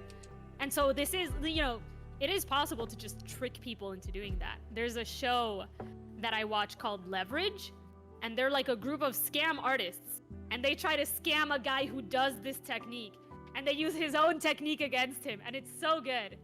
But yeah. But going back to this cold and hot going readings. back to the topic at hand. No, cold and hot readings. Have you read the book The Grown Up by Gillian Flynn? I'm not aware of this book, no. Okay, I just posted the cover on the streamer chat. Yes, I see it. It's The a Grown very Up by Gillian Flynn. it's a very quick read. Oh, it's by the author of Gone Girl. Oh, Yes. that one's gonna be. Woo! y- That's I, gonna be a read. I think you can that's gonna finish. You can probably finish this in 2 hours. How many pages is it? Is it about as thick as The Alchemist? No, it's shorter. Whoa, yeah, I know. This is like a. If I sit down and dedicate myself to it, I'd finish it in like Yeah. a day or two, maybe. I think you can. I think I finished it around 2 or 3 hours. Ooh. Yeah. I'll have to see it if there's a local bookstore with it. It's then. very short, and Mm-hmm. it talks about cold and hot reading too. Ooh, yes. But Yeah, because it's fascinating. It's really, really interesting. I would say too that since that's the author from Gone Girl, Yeah. get ready for a very open interpreted ending. Yeah, I'm certain it must. But But I'm sure after the way after to get you there after is... you read it though, I would like to hear your thoughts because I will absolutely let it you know has once an I read it. ending. Yeah, no, we can discuss theories on how it ended and see what Mm-mm. happened. Because I've actually never read Gone Girl either, but I'm very aware of what happens in the plot, and it is a roller coaster. Oh my goodness. So yeah, I can imagine this also has a very intriguing plot line, as it were. So we're planning on reading the new romancer after this, right? Yes, we were planning on reading the Neuromancer after this. We can reshuffle. No. We are free to do whatever we want. It is our book club, and we are the king and queen of it. Yes. Yes. But I would consider the grown up as like supplementary reading because honestly, 2 or 3 hours, it's done. Yeah, it's not enough to make a whole like event out of it, Mm-mm. but it is worthwhile read. Yes. So I'll look it up. I'll find it. I'll see if it's in my local Barnes and Noble's closed. So I'm waiting for them to reopen their new location. I don't know where or when that'll happen though. Wish me luck. Good luck. Thank you. Brr, brr, brr, brr, brr. Ba-ba-ba-ba. Okay. So the gypsies. Yeah, She going has back to predicted Alchemist. very cleverly, hey, give me money afterwards. And it's like, all right, cool. It's a smart play, you know? Percentage, it's a pretty good deal. It's a pretty good deal. But Santiago does not believe her. Yeah. He does not. He claims this to be fake news. And he continues on Which his way. is very easy to come to a conclusion like that. Like, like my case. Yeah, exactly. Like, because it's like you said, and especially like, I don't know how you were like dressed or how'd you look when you went to go see this gypsy woman, but Santiago probably very clearly looked like a shepherd who travels around a lot. So for her to look at him and be like, this man walks around a lot. I'm gonna tell him he's gonna go on a journey. You're going on a journey, kid. I feel like that's not too bad of a stretch. But at the But same because time, this is fiction, and because this is fable, Yeah. wink wink. I think I spoke to you before about dreams, right? How What do you mean? like how I don't mess with it. Oh yeah, like, well, you've not mentioned it to me, but I do understand, like, oh, you don't mess with your dreams. You like trust that shit. Yeah, dreams can be just whatever. Yeah, no, obviously. Okay, okay, another story, I guess. Yeah, this is what these days are for. Storytelling book club is for. Let's talk about this book. Let's talk about what we liked, what we disliked, and anything that comes in between. Okay, I think last month Mhm. my friend texted me like, really Yeah. worried. Like, are you alive? Holy shit! And like, I was like, Ah! and what did I say? I think I said, unfortunately, at what cost? At what cost? But they were like fucking dead serious. I Oh was like, shit. oh, They're stressed. Oh no. I'm like, why do you ask? And they were like, oh, I dreamt that I was attending your funeral. Oh no! That's so sad. I know, and that's why I don't mess with fucking dreams because Oh yeah, no. it That's scary. it could have easily been a premonition, you know. Yeah, I know. It's like the next few days, I'm sure you were walking on eggshells. Yeah, a little. Because she was like super fucking detailed. Like all our friends were there, and we were all Holy bawling. And I was Oh like, no! and I was like, what did I, what did I, What happened? How did it happen? yeah, I was like, I don't know. I was already at the wake. But you know what? Too late. Um, Yeah. during that time, Mhm. I've been having back pain, Oh. and the area of the back pain, Yeah. it's like behind my heart. So sad. So I was telling my friend like, yo, I have back pain like here, but I'm not sure if it's my back or if it's my heart. Oh fuck, the stress. No, I'd be so scared. I'd be like immediately that day. I'm like, I'm gonna hit up a chiropractor and I'm gonna figure this shit out immediately. Is it my back or is it something else? But they were like, Immediately calling my doctor. I'm glad you're alive. And I replied with, check back next week. And they were like, stop. You're so oh no. But spoiler alert, I'm alive. Spoiler alert, he is alive and kicking. He is doing very well and we hope for him to have many more years of life in the future. Yeah, but yeah, I don't fucking mess with dreams. Nah, Because what if if I dream of lottery numbers, I'm we're playing that. playing You gotta play that. that shit. Like I have to. You gotta play that shit. If I You dream of absolutely got- something about my friend, I feel like they need to know. I'll tell them that because you gotta give never him the update. you never know if it's just your brain Mm. giving you a show or if it's like a legit premonition. Yeah, exactly. We don't test this shit. We don't test this shit. Mm-mm-mm. My dreams, I don't remember them for the most part. They're like gone the minute I wake up. But the one dream that I do remember vividly and I'm very fond of is a dream I had right before Breath of the Wild from Mm. Legend of Zelda came out, in which I was Link and I was traveling. You're screwed now. I have to tell you about the story of when I was Link in my dream. How many I pots might did have you told break? it before. What? No. It's even cooler. It's such a good dream. It was so fun. Oh my god. So I was dressed in the champion's tunic, and I wasn't like Link, but I was me in the champion's tunic, in the role of Link. So I had the master sword, I had my shield, my equipment, I had that like deep blue cloak that he wears with the Uh-huh. hood, and I was walking through this snowy forest with like thin dark wooded trees, and I was escorting my mom, my dad, and my brother, who were all dressed up in like house Stark cloaks because it was very cold, and I was guiding them through the woods. And we make it to this cabin, and it's my grandmother, very specifically my grandmother on my mother's side, and she's cooking like this big hot soup, this warm meal, and I usher my parents in. We all say hello. Hey, what's up? Is everything Did okay? you- Is everything good? Everyone settles down, and I look around the cabin, and I'm like, where's grandfather? And she's like, oh, he went out to cut wood. And I, being the hero, the champion of legend, I find this suspicious that Did he's you- not back yet. Did you say, my grandma, what big eyes do you have? I did not. I was like, hola abuela, what's up? Hola abuelita. It was in Spanish, all of it. Mm. But I'm like, I'm gonna go check up on him. And I leave my family home and I go into the woods and I look for my grandfather. And as I'm exploring, I don't find him. And I make it to this clearing in the woods and I sense movement from the trees. And as I like begin to draw my sword and I ready myself for battle, this massive, call it like a massive wolf shadow begins to approach me. And as it like begins to jump and strike and I ready myself for battle, I wake up! Nah. I wake up! And it was just getting good! It was. Did you like try to like lie down? I did! I tried But- so hard. I was like, I lied back down and I was like, sleep. sleep. But by then the I couldn't. adrenaline is rushing. No, the adrenaline was rushing. I was ready to throw hands. I was like, I am the hero of time, and I will protect my family. Oh my god. I woke up. I've had dreams I like woke up. that too, where when shit got intense, that's Yeah, when you you always wake wake up. up. I've learned that So annoying.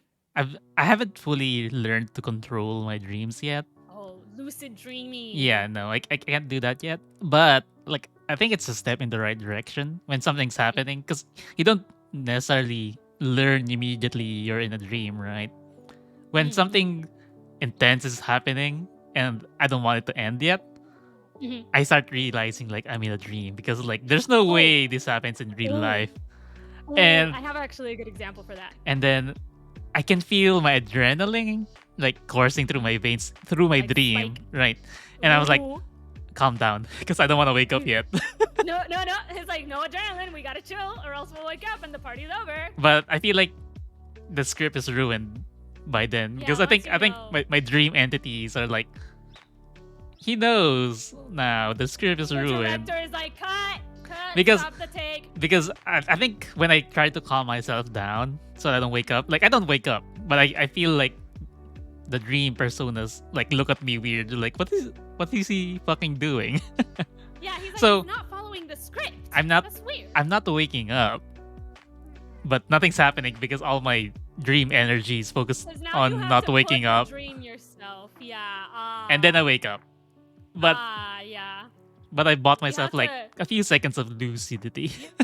That's pretty solid, honestly. That's a step in the right direction. I Mhm. don't think I'd want to lucid dream, but I do think that I've developed enough of an ability to wake myself up if I need to. Because I remember I had a dream that I wouldn't call it a nightmare, but I would call it a nightmare because I didn't want to be in it. Because I woke up and I like got to my apartment and they had stolen everything. My apartment had been ransacked. Thankfully, I was fine. My dog was fine. Wait, in But the they took, like, dream? in my dream, yes, in my dream. Not in Okay. real life. Thank God. Thank God. My apartment is fine. I'm okay. I've never had my house broken into. Cool beans. Knock on wood. But in my dream, I had a nightmare where they like ransacked everything. They took my TV, my monitor, my computer, my work laptop, everything. And I was so angry and I was so stressed that I like stood there in the dream and I was like, this can't be real. This cannot be real. And I screamed my head off in the dream and I was screaming so loud and I felt everything fall apart and I woke up. And I was like, fuck you, dream. Were I told you you it was screaming myself in real life? in the dream. No, not in real life, thankfully. I feel like that would have been pretty bad for my neighbors. But it was like I could feel it when I woke up in my chest that I had like that tiredness of having like screamed your head off, like loud, like really hollering.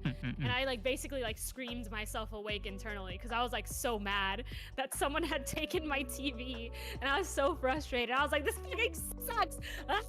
And I screamed myself awake. So I'm like, interesting ability. I'll use it when I have a serious nightmare next time. Be careful though, because I've had a Yeah. dream where it was something extremely petty Mm-hmm. with my sibling, Uh-huh. and I was so mad at them. I screamed at them, and then Yeah. I woke up, and they You were all screaming? I was screaming in real life, and Whoops. so they rushed into my room like, "Are you fucking okay?" Oh, I'm like, actually? like, yeah, why? I just had a dream. Like, oh, you're screaming like super fucking loud. I was like, Oh, oh, holy shit. No, I'm a little concerned. Maybe I did scream and Sorry no about one, that. No one told me. So yeah. Oh, God. Who knows now? I don't think, who knows? I'm pretty loud by nature, so maybe the neighbors are like, oh, that's just Mel. She's just being weird again.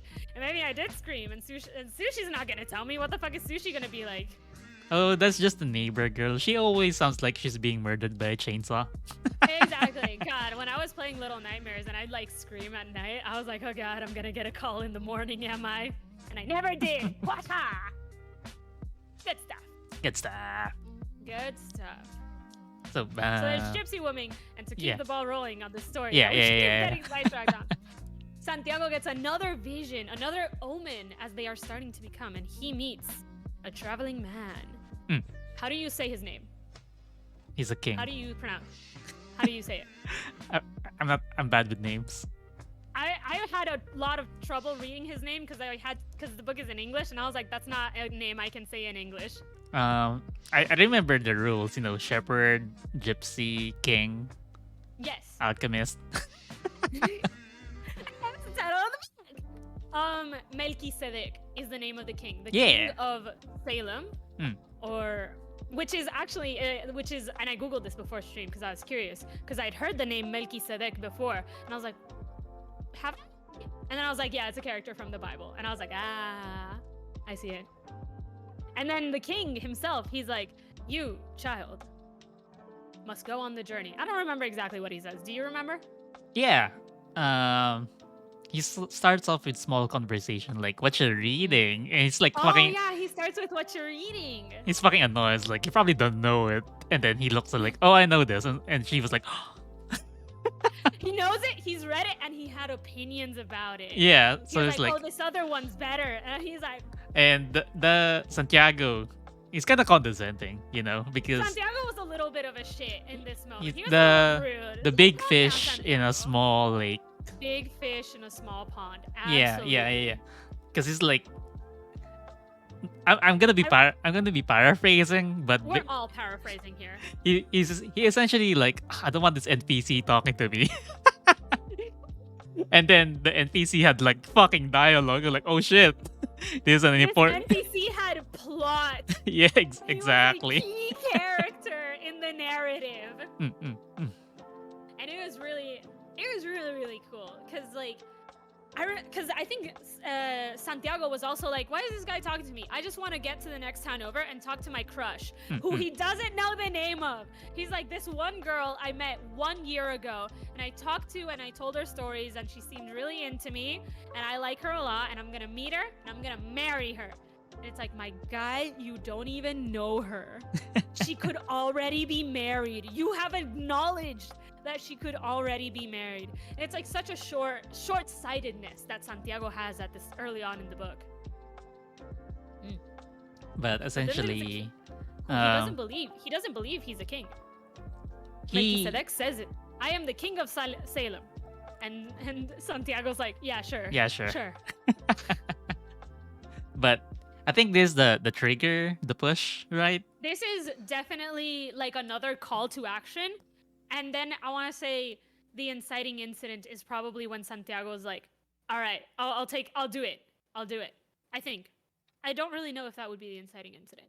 I think it is. Because Melchizedek like You know points it out. what? Because Yeah. like he says like he asked for actual payment via sheep. Yes. Are you okay? Yes, I am. I'm opening the book and I'm looking for. Oh. But essentially he explains that, oh, I'm not like the gypsy because you didn't lose anything from the gypsy. You're not Yeah, you're not gonna do fucking shit. But if I take some for your sheep, you're actually paid for it. So you're gonna do something now. Exactly. It's Which true. is very Yeah, convincing, which is true, Yeah, exactly. Because it's like, you're not going to do anything unless there's stakes, so to speak. And now that he's like invested sheep, essentially his time and money into this plot, he's like, well, I might as well, give it a try. Why not? And also, I opened the book and there's the king. He's talking to him about people's dreams, and this is the first time that we hear the very important theme of the personal legend. Yes. That the king is like, because he tells him, oh, your dreams, that's your personal legend. And then Santiago's like, how did you know? How do you know? What even is a personal legend? And the king's like, bro, that's your personal legend. This is your dream. You became a shepherd because you want to travel? Well, travel, boy. And this is also the part of the story where he points out that baker. He's like, you see that baker? Yeah. He also wanted to travel, but he didn't. He never did. And now he's unhappy with his life, with his bakery, with his wife, with his whole life, because he didn't pursue this personal legend of his. He didn't follow his dreams. And then I think that's like one of the triggers of Santiago being like, ooh, I don't really want to be unhappy with the rest of my life. Yeah. So And it's like, yeah. I want to talk to you about the personal legend thing. Like, how do you feel about it?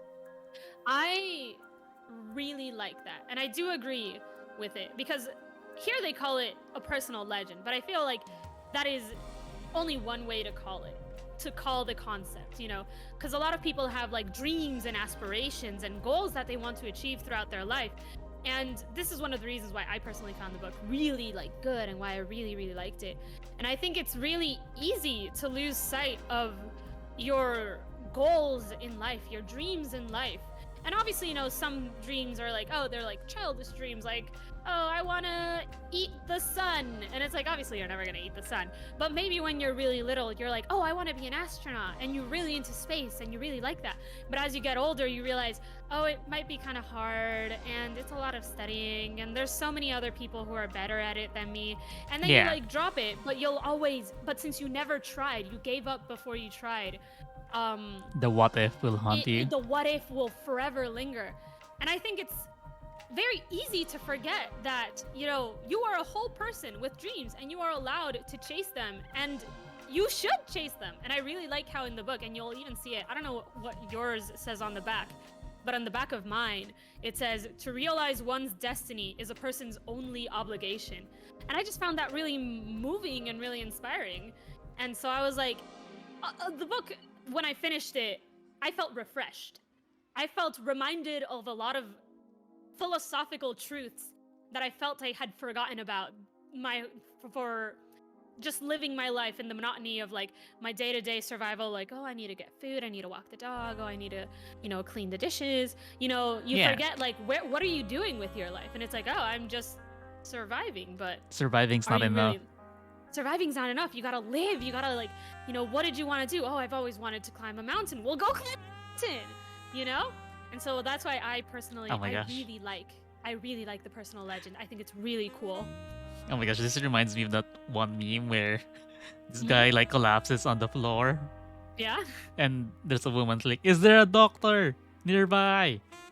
And this guy walks up and like, I have a doctorate in philosophy. Oh my god. And she was like, he's fucking dying. And the guy's like, all dying. But did he ever live? Oh my god. Yeah. That was really good. I've seen this meme before, and it's like, oh my god, that's so good. But yeah. So what did you think about the personal legend then? When he first brought it up, what did you think? Okay, I have thoughts and opinions, but before I relay them, do you have a personal legend? I think I do. I think I do. I don't know if I can clearly define it, but do you mind? I'll drop like a little bit of like. Do you mind sharing it, or is it too personal? Well, no, I can share it. Well, the thing is, I don't know how I would define my personal like legend. I feel like my personal legend, I don't know what it is clearly. It's not been revealed to me in a very convenient dream yet, unfortunately. But I do have like some things that I know that I would really like to do. Like, I'm in software development. I like helping people with my code. I've realized that I really like open source. Oh my gosh. And so I'd like to kind of like continue to pursue that. I'm actually trying to get into code. Oh my god, if you ever want to get into that, I'm planning on doing some coding streams at some point on the channel just because I want to code more. And I haven't been making the time for it, so I can give you a crash course. I don't want to do my job anymore. Can I just stay at home? As a person who currently works from home, fully remote, yes. But, and this comes in with like the personal legend of like, you know, how further on in the discussion, in the conversation between Melchizedek and Santiago, Melchizedek says, the whole universe will conspire to help you achieve your personal legend. And you just kind of like have to like go with it. You kind of have to have faith almost that it'll all work out in the end, which is also something that I'm like, I think it's really important to kind of like have a little bit of hope, have a little bit of faith. Some people can be really pessimistic, and I'm like, you know, shit's bad, but it could get better, you know? And it's important to think that, I feel. It's important to have that positive outlook in life. And I'll tell you right now, in my personal life, as I was reading this book, I had a really big change in my life, and I was like, oh shit. And as I was reading this book, I was like, damn, the universe really conspired to help me push me towards my personal legend. Like, the universe really opened a door for me. But damn, the door that it slammed in my face was like a fuck. You mean like whenever a door closes, another one opens? Exactly, that kind of deal. And obviously, the way that in The Alchemist, it's not presented as like you lose one chance but you gain another. It's more stated as the universe will conspire in your favor, which I do believe the universe is at the moment conspiring in my favor towards my personal legend. But Damn, this personal legend's got hands. Wait. Sorry, you were. I don't know if I'm slow or you were just pretty big about it, but I still haven't grasped the concept of your personal legend. All I picked up is that you want to It's code. big because I don't really know what I want to do. Think of it this way: I don't really know what I want to do when I grow up. I do know that I want to continue in software development because I really like it. I want to do more stuff that's related to open source because I think that's really, really cool. Which, if you don't know what that is, it's code that basically is Everyone accessible can to use. anyone. Yeah. Anyone can use, everyone can use. It's like, OBS or even Mix It Up. And I think those tools are really great, and there should be more of them. And I want to be able to help people with my code in both kind of like a social aspect, but also in like a professional aspect. I really like mentoring people. I like teaching people what I know. I still feel like I've got a lot of learning to do myself, but maybe one day I don't know if I want to be a manager for a company or a team, but I think it'd be really neat to try it. And I think that's kind of like the direction my personal legend is towards. I feel like I have a rough idea of the path I need to take towards my personal legend. I just don't know where it'll take me. Does that make sense? Yeah. So yeah, and yeah. I don't know if I went on a weird tangent there, honestly. You're fine. No, I'm trying to understand. I think this is one of the parts of the book where we have differing opinions, actually. So what do you think about the personal legend? I think it's nice, heavily romanticized, but at the same time, I don't believe in it. Like it's super nice, I'm more I of can see where a. you're coming from. I think I can see where you're coming from. I- Continue. I'm more of a. Fuck you, Destiny. Like You're like, I do what I want. I do what I fucking want. I don't have a personal legend, but at the same time, I agree that surviving is not enough. I think I am living though. Like I do what I fucking want, Yeah, and that's great. but I don't have like a clear end goal, and I think that's fine for me. I'm definitely- satisfied. Yeah, exactly. I think there is definitely a way to. I feel like the definition that they produce in the book of a personal legend is, it seems bigger than it actually is, Because, for example, Santiago's personal legend is completed when he finds his treasure at the pyramids, so to speak. But then after that, what does he do? Well, he just kind of goes about living his life. He will probably return to the desert to be with his lady love, which, spoilers, but we'll get there. He probably, enjoys himself. Maybe he sets up a shop, but then he lives his life. But he has completed his personal legend. He has, and so that's without kind of regrets. Without regrets, exactly. Which I think is kind of like the real aspect of the personal legends, to live your life without regrets, to take on dreams and challenges that you want, to do things you want to do regardless of how challenging they are. It's like I said, do you want to go and climb a really big fucking mountain? Go do it, don't let anything stop you. Don't think too hard about it, prepare yourself for it if you must, and just go for it, and the universe will conspire in your favor. Maybe some people want to write a book. Go for it. Don't let, life stop you from trying, because I think that I think is the real core of the personal legend. If you have a dream or an aspiration, do not let anything stop you from going towards it. It's not like I want to do this and I will be the king of the universe and I want to change the world forever. It's like, it can be something smaller, But and I think that's kind of like the personal legend, I feel. That's what I say. I'm sorry. That's what I say when I say it's very romanticized. Because you're talking about like, yeah, go fucking climb that mountain. Meanwhile, I'm sitting here like, every corpse on Mount Everest was a highly motivated person. But they actually bring this up in the book as well. They say, wouldn't you have rather died trying to complete your personal legend than have lived a life unfulfilled? So that's definitely something like, I wouldn't want a personal legend as risky as climbing Mount Everest, but If you want to climb Mount Everest, go for it, bro. You know, do it safely and with precaution. Obviously, come back.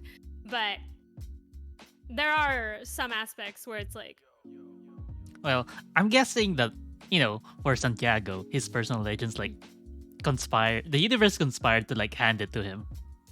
yeah, most certainly. Whereas, this is a fiction fable. Yeah, this is definitely In very real life, heavily.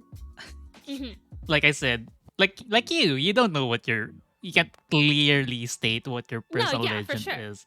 Meanwhile, I don't have one, so I can't. Feel like you might. If anything, I might be able to point one at you. Like, I guess it's nice to have something you're so passionate about that you're willing to unalive for it. I feel like that's definitely one extreme. And it's definitely an extreme that they present in the book because Santiago himself is like, I could die crossing this desert. And I'd be like, ah.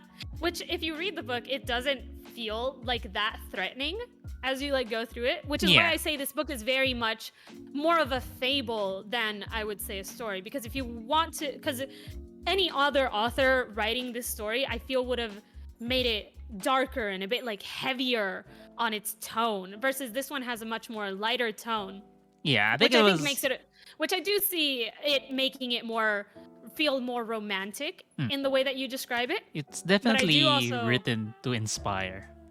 Exactly. It's definitely written as kind of like a platonic ideal of the concept. Because it is true what you say where you do have to consider in real life reality and the practicality of doing certain things. Not everyone can afford a plane ticket to Everest, especially in current economic crisis. But it is something that I feel like it's important to kind of have hope and aspirations and dreams and not just kind of live in monotony, which I think is part of the warning that the book provides. And, I definitely consider myself an optimist, and I've been told as such. But, that's me, and I cannot convince anyone to be anything they're not. But I do believe in the power of dreams and hope and aspirations and goals to reach. And it's like, for example, in the Pixar movie Up, Carl's dream, his personal legend was to make it to the falls. And he never made it there. But he still, in a way, completed his personal legend. Because just like Santiago never found he found his personal legend with like his friends that he made along the way, with the love that he found along the way. And so it's kind of like in the same way that Santiago never found gold under the pyramids, he found it in his journey. And so that's also kind of like, journey before destination. My Brandon Sanderson's fans will get that reference. But yeah, you should read Brandon Sanderson's. It's really good. Okay. Let me think. What else is there to discuss about the personal legend? It's a very layered topic. At the same time, I've actually, before speaking with you, I've discussed with other people about the book because, why not? Yeah, of course. If anything, that's really smart. I found people who actually disliked the book. So I was like, oh, tell me about it, The tea. Yes. Yeah. What did they think? What is their take?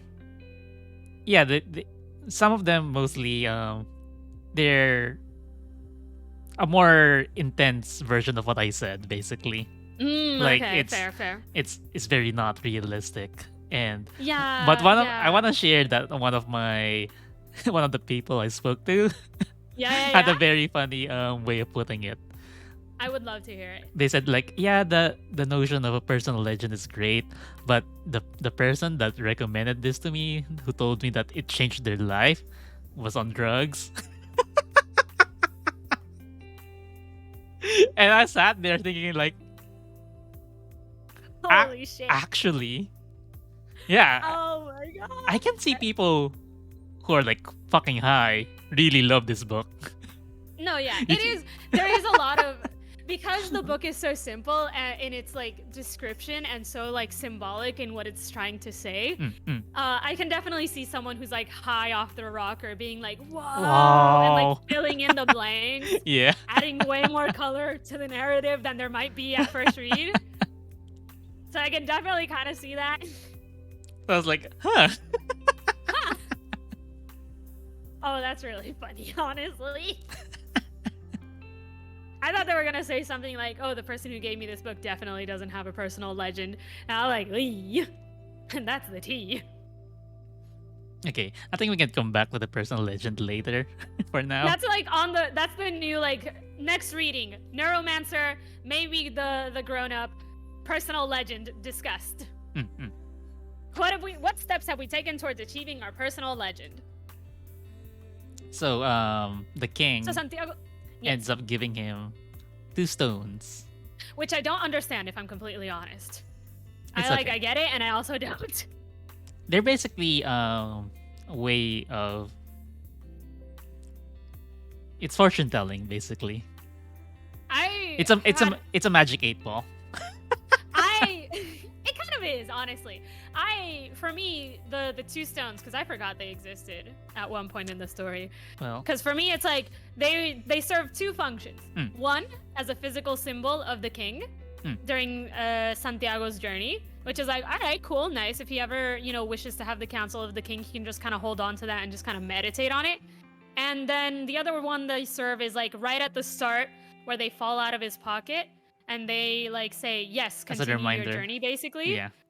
That's like the first instance of kind of the universe conspiring in your favor to the personal legend. That's kind of what I see these rocks with the funny names. The funny names. I don't understand what the rocks' names are supposed to mean, actually. I'm just gonna call them black and white. Because they were a black and white rock. Hold on. The Alchemist rocks name. It's like Thurim and something. Urim and Thummim. Yeah. And symbol analysis. Yeah, sure, whatever. Da-ba-da-ba. What do you mean I need an account for this shit? Oh my gosh. Fluffycus Max, thanks for the raid. Let me give you a shout out. Petition for positivity? Hell yeah. Fucking love that positivity. Oh, this is neat. Ah. Okay.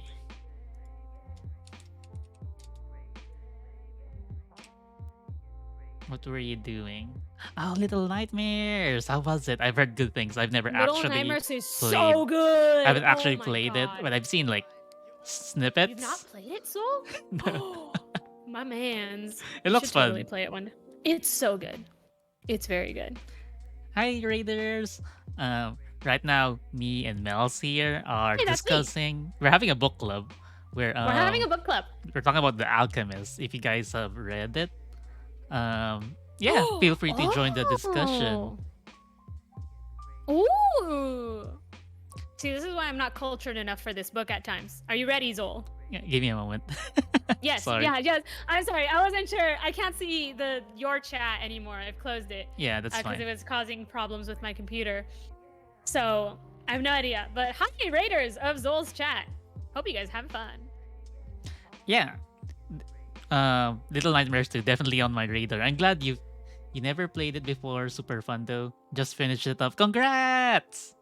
Congrats. Do you recommend it? I mean, you said it How was did you super like the fun. ending? You said it How was did you super like the fun. ending? Don't spoil me. Don't spoil him. It's so good if he goes in blind. But it's good, right? It's good. Do I have to play Little Nightmares 1 first? I think you should, honestly. Fluffycus says you should. the ending made them fucking mad. Yeah, it'll piss you off. That's true. Ooh. Yeah, that ending. That's a very That raw ending made me really emotion. sad. I'm kind of more inclined to try it now. That ending made me really sad, personally. Because, like, I was like, if you said you were like, fucking mad, it was better than, like, how's the ending? You're like, it's okay, you know? no, yeah, you never want a lukewarm like response. It's like, it's mid. It's like, whoa, that's the worst thing. If it doesn't elicit an emotional response, it's not worth it. But yeah, thanks for the raid. If you need to get water and food, walk around, feel free to do so. Thanks for entrusting your community with me. And yeah, we're talking about The Alchemist. And like I said, if you want to, guys, hop in our discussion with that, feel free to do so. If you haven't Absolutely. read The Alchemist, you can always go back to the Spoilers. VOD. Spoilers alert. And I don't know. Some people, I know people who like to be spoiled before they read something. So Oh, if I actually know some people like that too. yeah, Yeah. so if you're one of those people, feel free to like listen in. Melky's the king Melchizedek. is my fave. Melchizedek. I hope I'm saying this right. J Saint.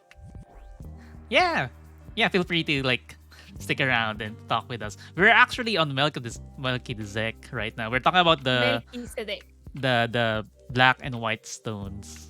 Which, if I may, Yeah, go ahead. Melchizedek. Oh, They're a I real opened up your thing, chat because right? I was curious because someone said that Melchizedek was his favorite. I'm like, Yes. el duro.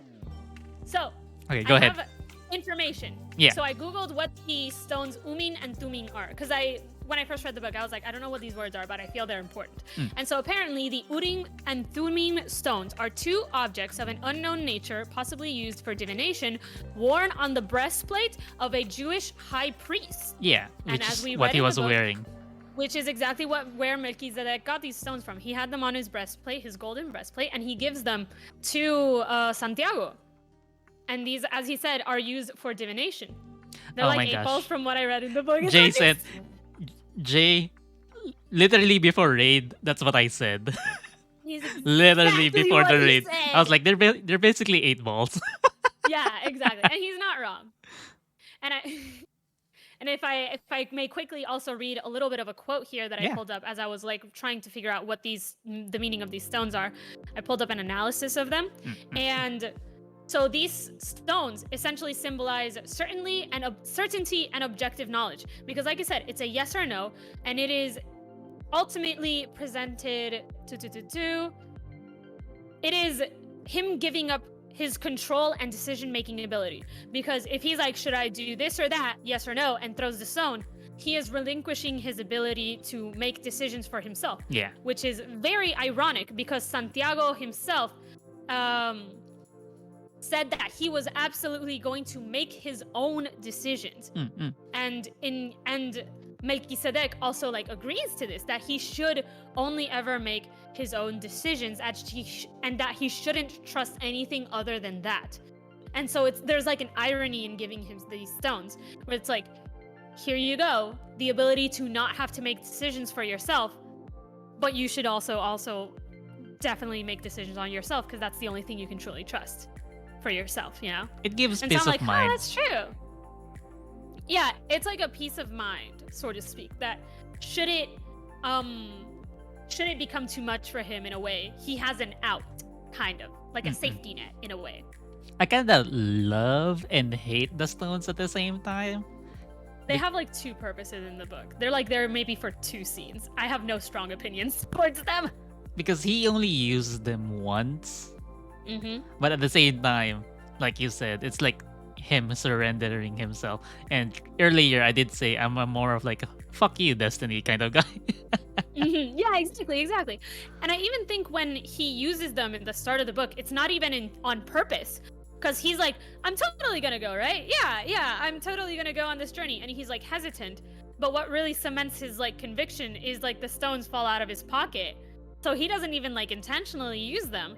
He just looks down and the stone is like, yes, you will go on this journey. And he's like comforted by that. And so that's almost kind of like a bit, it's like a blurry line of like, he had the decision made, but he wasn't sold on it.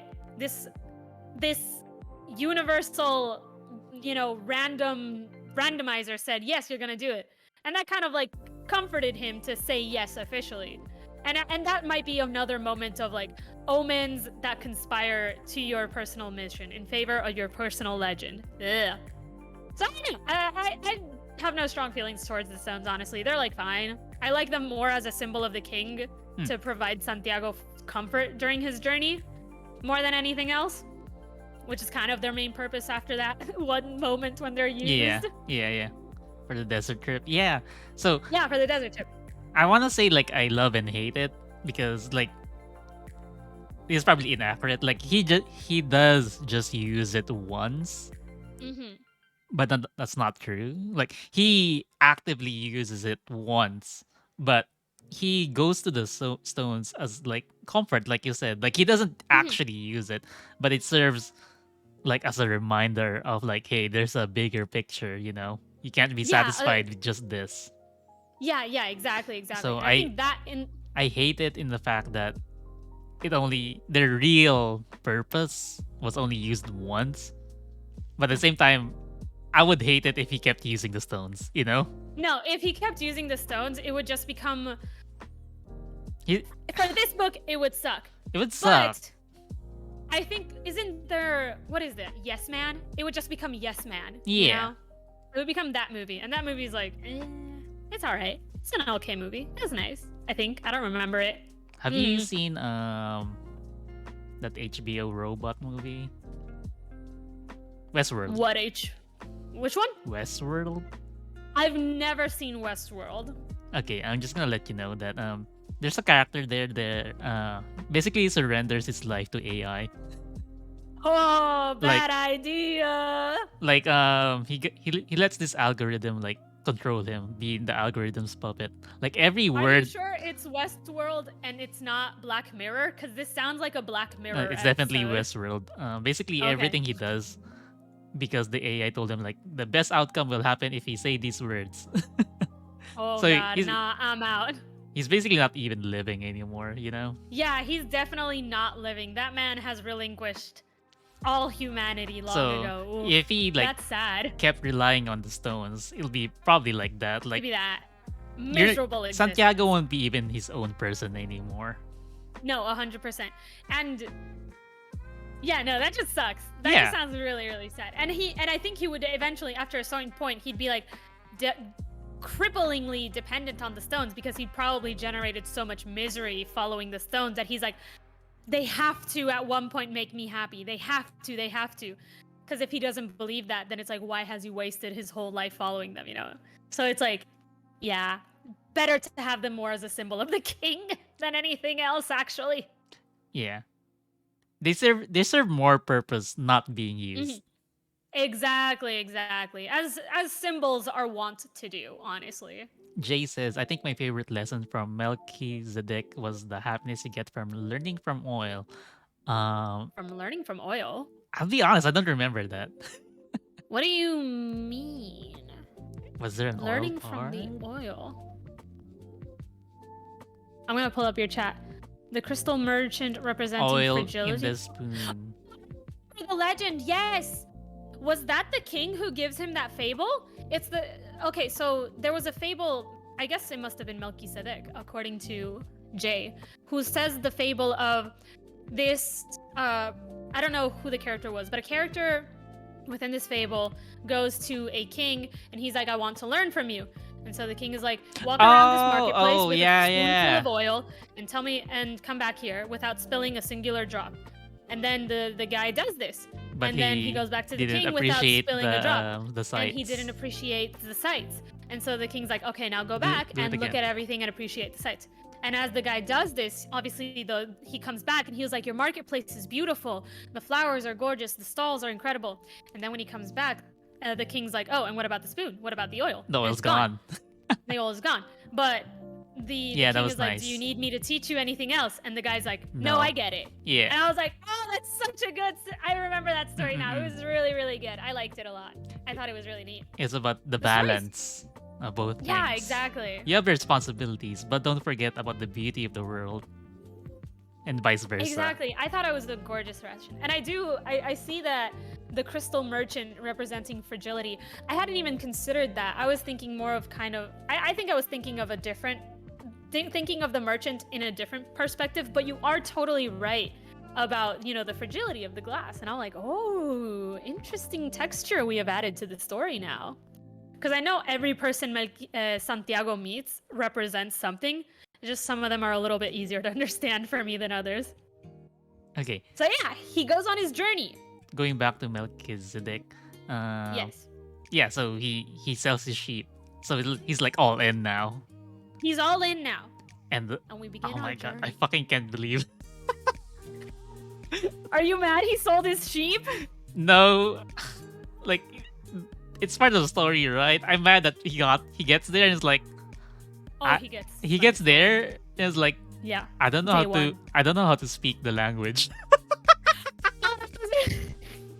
I was like, bro, I thought that was really fun. That was pretty crazy. that's like a massive oversight. It's like, well, yeah. I was like, at that moment, I listen. There's a lot. As we've established, I'm a very optimistic person. I'm all in on believing in the personal legend and the power of. Going to a foreign country where you don't speak a language is hard, guys. Like, if you're not emotionally ready to handle that shit, I would say... We got Google Translate now, but he doesn't have that we got Google luxury. Translate, so you can do that. But Santiago definitely did not have Google Translate. No, senor. No. Bad times. But, But you know what? Like, I appreciated that at one point the author hand waves this away and he's like, he learns how to speak the language of the world and then can actually speak Arabic and he learns how to speak Arabic. And I was like, okay, cool. I get on this boat. I'm ride or die for Paulo Coelho at this point. I'm ride or die. I'm all in as well on this story. I'm ready to believe anything Paulo throws at me. So I thought it was really cool how he starts to learn the language of the world. Because in a way, people are people. Humans are humans. And, we all speak this sort of like common language basically, in our like day-to-day life. The language, quote unquote, the language of the world is a vibe check.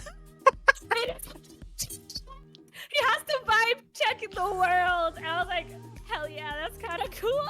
Okay, I thought it was really we're cool. jumping a little bit forward here, but I just want to say that skipped. We did skip an important character, but yes, the language of the world. The Englishman. No, we haven't skipped it. We're not even there yet. No. I'm the Englishman later. I'm jumping forward.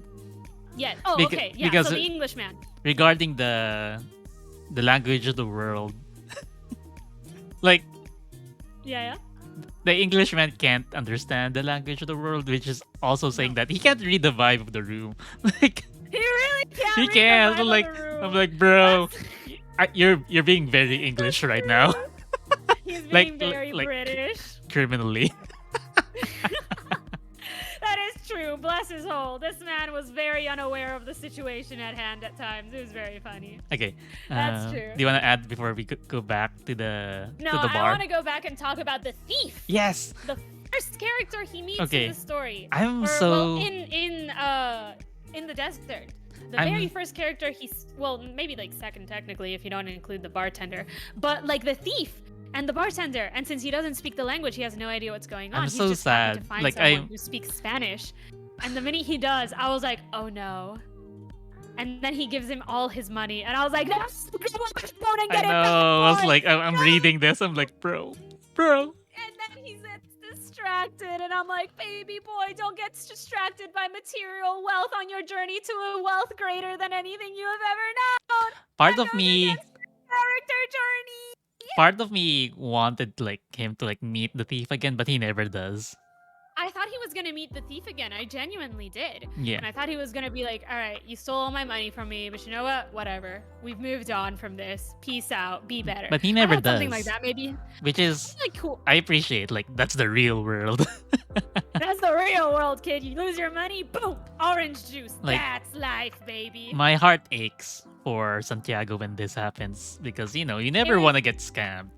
No, yeah. But at it the was same really sad when time, he got scammed. He needed to be scammed. He did, because this is the start of that journey into like the unknown, and his money from his sheep is still like a tether to his like old life. It's still a safety net for him that he can always use his money, buy a ticket back to Spain, and talk to his family, maybe get his sheep back, start from zero back in Spain. But when he loses it, it's like, no, you are in it. You are going on your journey, and we are going on an adventure, boy. You are forced to progress the plot. You are forced to progress the plot. And then there's also the irony of like when he has his money stolen, and because he was distracted by a beautiful sword that he really has no need for. Yeah. And he shouldn't be, like he's on a mission for a reason. This is why he needs to get stolen from, because he did need that reality check. Two things. Yes. One, illusions of grandeur. The second, yes, you yeah, the world is conspiring for you to get your personal legend, but at the same time, don't be fucking. Exactly. Don't test it. Don't test it. You know, it's like God works in mysterious ways, but you don't need to make it harder for him, you know? Like, come on. Pull your own weight, Santiago. You gotta help this mission forward in one way or another, and that's by staying focused, kiddo. And like we discussed, like the language of the world is the vibe check, and he read it so wrong. He failed He the failed. vibe check miserably. And when he realizes, oh, the bartender was screaming at me, probably because I was being an idiot. He It's was like, warning you. boom. Ah, brutal.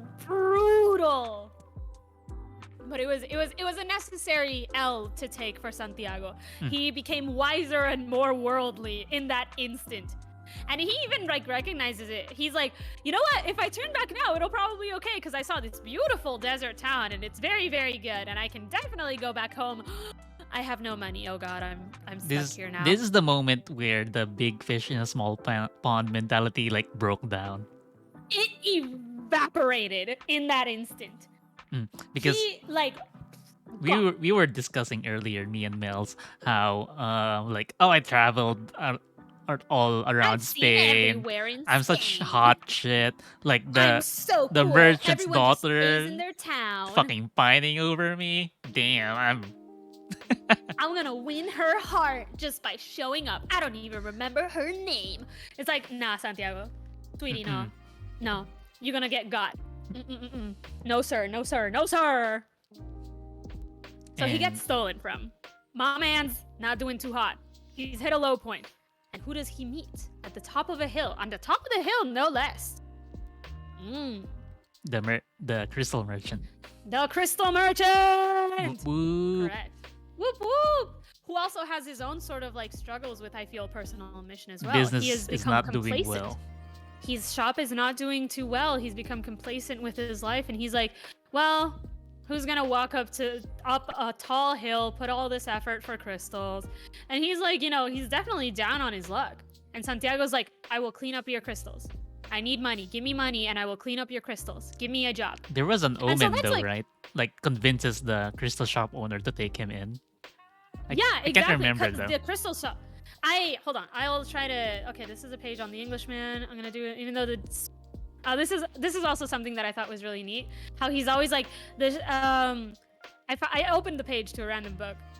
I opened the book to a random page. There we go. And I found this. I'm going to go back to doing just what I did before. The boy thought, even though the sheep didn't teach me to speak Arabic. The sheep taught him something even more important. And that there was a language of the world that everyone understood, etc., etc., etc. And so I'm thinking, and I'm reminded of how throughout his journey, he's always thinking like, oh, the sheep taught me a lot of really cool stuff. You know, I learned from them, and now I'm here applying the things that I learned. And he also thinks like, I could go back to my sheep, but I've already seen so much. And I've learned so much more than they could ever teach me. And it's like, yes, Santiago, become wiser in your worldly experiences. This is the duality of Santiago, in my opinion. Like, he's smart enough to learn, but he doesn't see that he's being complacent. You know? Exactly. And I think that's also part of like why I found this book refreshing. That it's like, it's so easy to forget yourself in complacency, and that, you know, there's a big world out there that you don't need to do the same thing you don't need to do the same thing every day. You can try out new things. You can take up new Like, hobbies. You can yes, go out and meet the new sheep people. taught you stuff, but there's still more to learn. And he's like, I'm There's hot always shit. more to learn. Exactly. Jay says, Exactly. it's weird how the Let's see. crystal merchant helps Santiago so much, but the merchant himself is afraid of making his pilgrimage to the Mecca. Yeah. The merchant definitely has moments where he's living almost vicariously through Santiago. Yeah. Where he's like, I won't do it. I have decided that I will not complete my personal mission. You, however, you definitely should do your message. Which is also something kind of like, Okay. you know? So this is why I halted our personal mission discussion earlier because it's gonna keep Yes. coming up, and it's coming And up absolutely. Yeah, it's smart right to, now. yeah, no, I agree. Because I agree. we were talking about like, is it worth risking your life for your personal mission? Like we said, Hmm. a bunch of corpses on Mount Everest was once a motivated person. Yeah, no, exactly. Hold on. I got distracted slightly because I was trying to find a page about like where I could precisely pinpoint the moment where the crystal merchant decides to take Santiago in, and I was reminded of, oh, it's also part of his own religion that he's like he can't turn away someone who's hungry, and Santiago was definitely hungry. Mm-mm-mm. And then he also offers to pay Santiago, I will give you money to go home and get sheep. He offers Santiago an out, and Santiago's like, no, I will work here a month, and then I will continue on my journey. I remember there was then he also say- an omen, but I can't fucking I remember. think there was an omen because the crystal shop merchant was also very big on omens, but I don't remember clearly. And I didn't highlight anything related to it. I should have highlighted more things around while I was reading it, things that stood out to me. But yeah, Santiago joins the merchant. We see him do a lot, like He learn grew from a him. lot. Yeah, he learned the He grew. language. He learned the language. He helped better the business. He Mhm. built him like a display case so that people would be attracted to the shop. He, gave him a new business model of selling tea inside those crystal glasses, and that brought renown to the shop. They hired new employees, and now it's almost like he got the shop to a point where the merchant had no excuse now that he can't go to Mecca because he has people working. He has someone he can entrust the shop to, beyond just Santiago. So it's really incredible. Like, Santiago's like, all right, I'll help you out. And he stays, and he does. It's really impressive. And there is a moment where he like thinks, oh, I can just stay here forever. Yeah, And be a crystal merchant. it's a And then cozy it's like, life. he makes a new life for himself here, but it is again like becoming complacent in like a better job, so to speak, almost. Yes, It's yes. like, yes, you have a better job, and that's great. That's really, really good. That is a personal legend in and of itself, but it's not Santiago's personal legend. It's not your end game. He's not endgame, correct? And Santiago's not here to become a crystal merchant. He's here for treasure at the pyramids. And, he's already taken the first major step. He should go all the way. And, yeah, I thought it was really neat. And I think the crystal merchant also gives him another fable. I don't remember. I was a little sad when he left in like the stillness of night, though. Like, with barely a goodbye. I was like, aw. Yeah, but I think at the same time, it's kind of like style points. That's true. Style points. That's true. Sometimes you gotta like vanish mysteriously, just whoosh. I was gonna say something. Oh yeah, personal legend. I think one of the reasons why people don't like do their personal legend is Ooh, because I remembered something. the enormity of it all. Like, what if you're like Yeah, no. so close to your personal legend, but then you find out like it's not for you, Like, people are so fucking sure about their personal legend, but there are times where like you get there and you find out that's not your personal legend. I feel like that in and of itself is obviously it's sad when you like spend all this time trying to achieve something and then realizing, oh, this isn't for me. But Yeah. there is, it's like you learn from failure almost. But it's Like, scary. it sucks that you didn't get there, but you learned more about yourself. And, life is not without No. learning, and learning is not worthless. What I'm saying is the fear of getting there and realizing That's that's true. not it. No, yeah, that is true. There is a fear to, like, working hard for nothing. That is certainly terrifying. Absolutely. Like, for example, But- being a lawyer, What if Mhm. all your life you thought like my personal legend is to be a lawyer? I've dreamed about it. You like sink in 8 years of studying and whatever you have to do, and you get there and you're unhappy, and now you're directionless. All your life you thought this was meant for you, and now you're here and you're like, what do I do now? I I feel like, well, isn't it better to know than to continue? Yes, but that still takes a lot of courage. It is a lot of effort, and it is terrifying. And for some people, it's kind of like knowing what you want to do and figuring out your personal legend are like journeys in and of themselves. So it's really kind of a matter of like, how well do you know yourself, and how well are you willing to learn about yourself, you know? Like, because some people will like follow in their family's footsteps. They'll be like, oh, my mom wants me to be a doctor, but I want to be a singer, so I guess I'll just become a doctor. And it's kind of, and there is tragedy in that. There is tragedy in not being able to follow your personal legend if you know what it is. In the same way that there's tragedy in not knowing what your personal legend is. That, like, I wouldn't say it's tragedy. It's more of just kind of like, I want to learn about myself. And that in and of itself is almost a personal legend. Because I don't know. I feel like I'm falling in a loop. we discussed that the merchant definitely can go to Mecca now, but he doesn't because he's satisfied with complacency. And I guess in that sense, you can never really force anyone to do something they don't want to, even if, and you can't really force them to do anything. Period. Whether they want to do it or not is entirely up to the individual. That free will, as it were. The merchant himself is an omen to Santiago, says Jay. Yeah, it's like yes. oh, it's an omen to like what he doesn't want to be. Exactly. He sees Santiago. He sees the merchant, and he's like, this man knows what he wants to do, but he just won't. And that's kind of sad because he can do it. He could go to resigned Mecca. himself. And I remember the gem merchant, the crystal merchant. He's very religious as well. He's very a firm believer, but he just won't go. And it's like, well, why wouldn't you? Why won't you? And that's just how some people are. Yes.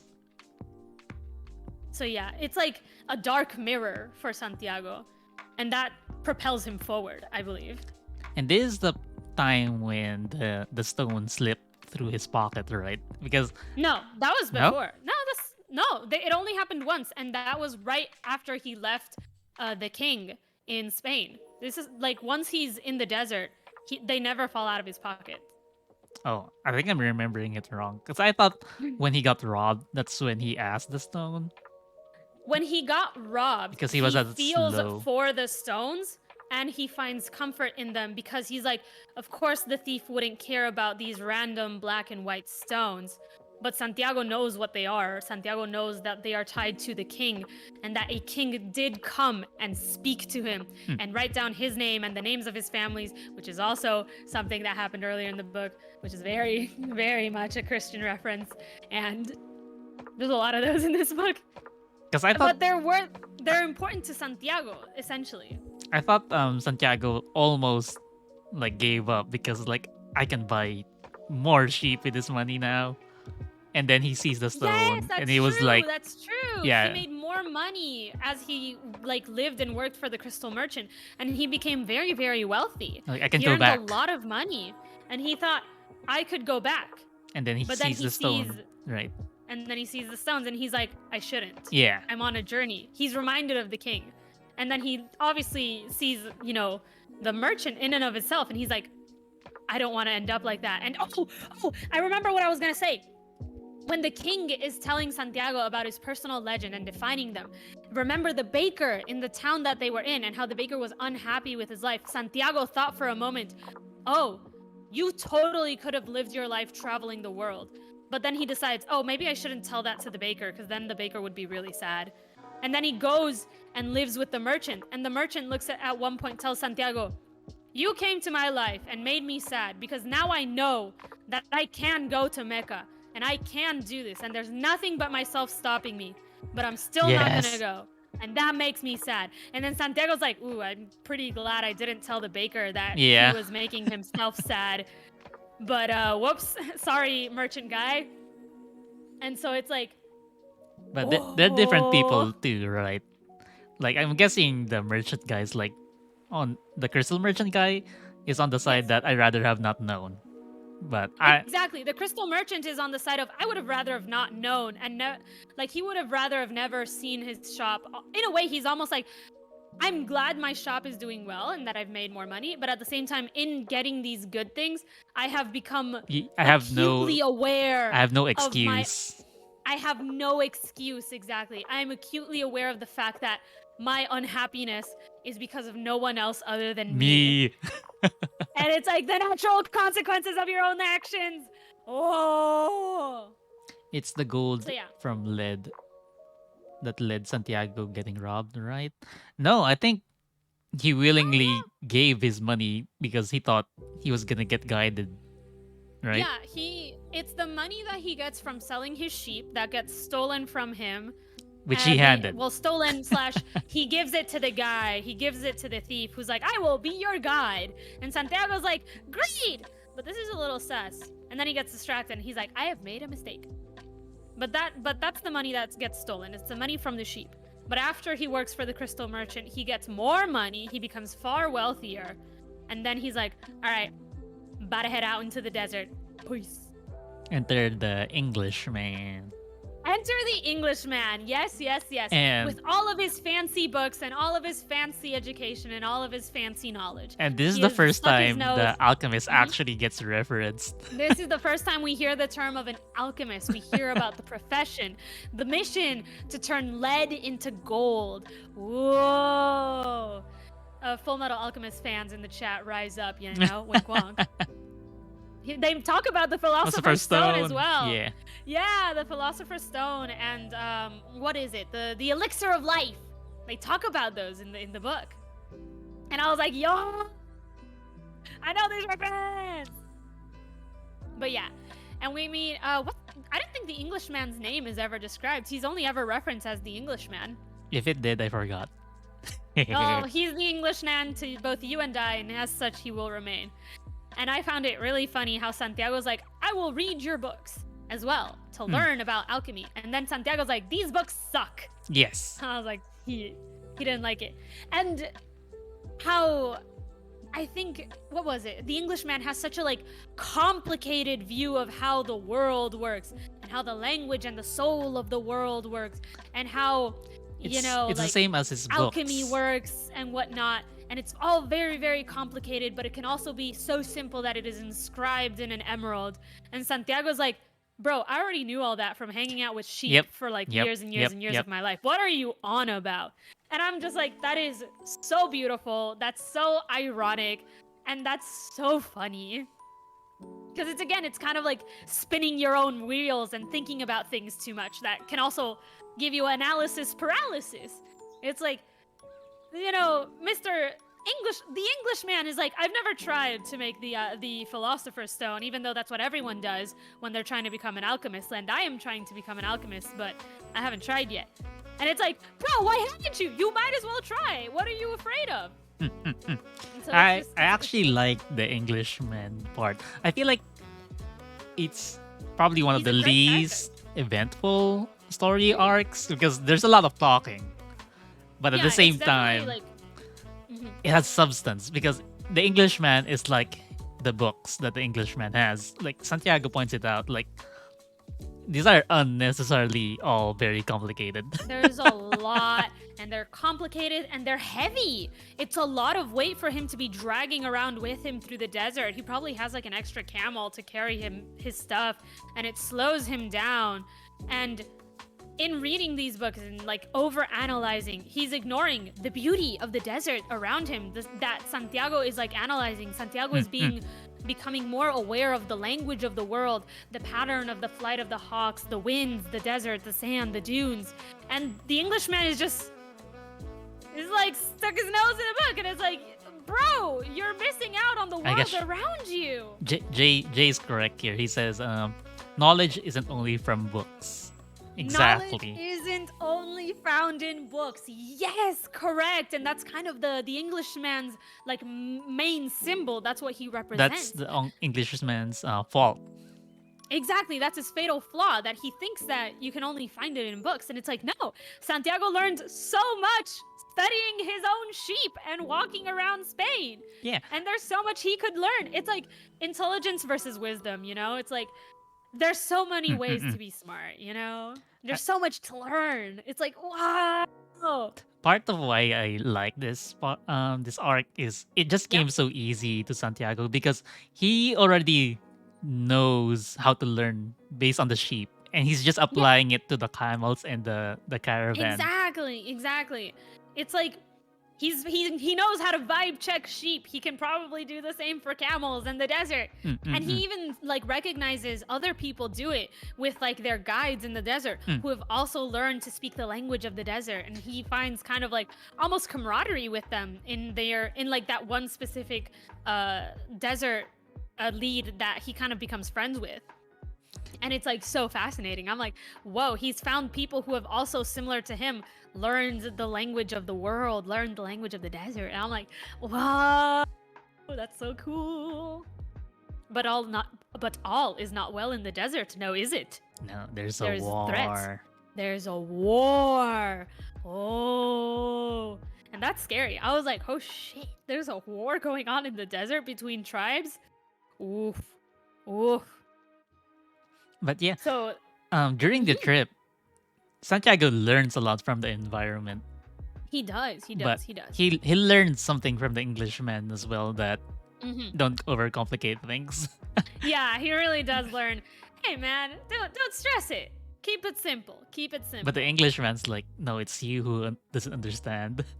Yeah, and it's very was funny, like, like how they're both like on opposite ends of the spectrum, unable to come to a compromise. It's very funny. And It's quite charming. Santiago helps the Englishman too, be like, you should like observe the camels and the people. And He tells him that. I remember. Yes. and the Englishman does it, and he was like, I learned nothing. He's like, I don't get it. I'm going back to my books. And Santiago's like, my brother in Christ, why? Santiago's like, these books ain't shit. I thought you were gonna say these books ain't shit. Yeet. Santiago's thinking like, I could train this book in for something significantly better at the next marketplace. Like, come on, man. Come on, Mr. Englishman. We can do better than this. And Santiago himself, he only ever had like one book on him at a time. So this is like crazy amounts of books. Good stuff. Very, very good stuff. Do you want to move to the Oasis? Let us move on to the Oasis, a safe haven from the war. I actually As like no- this part as well.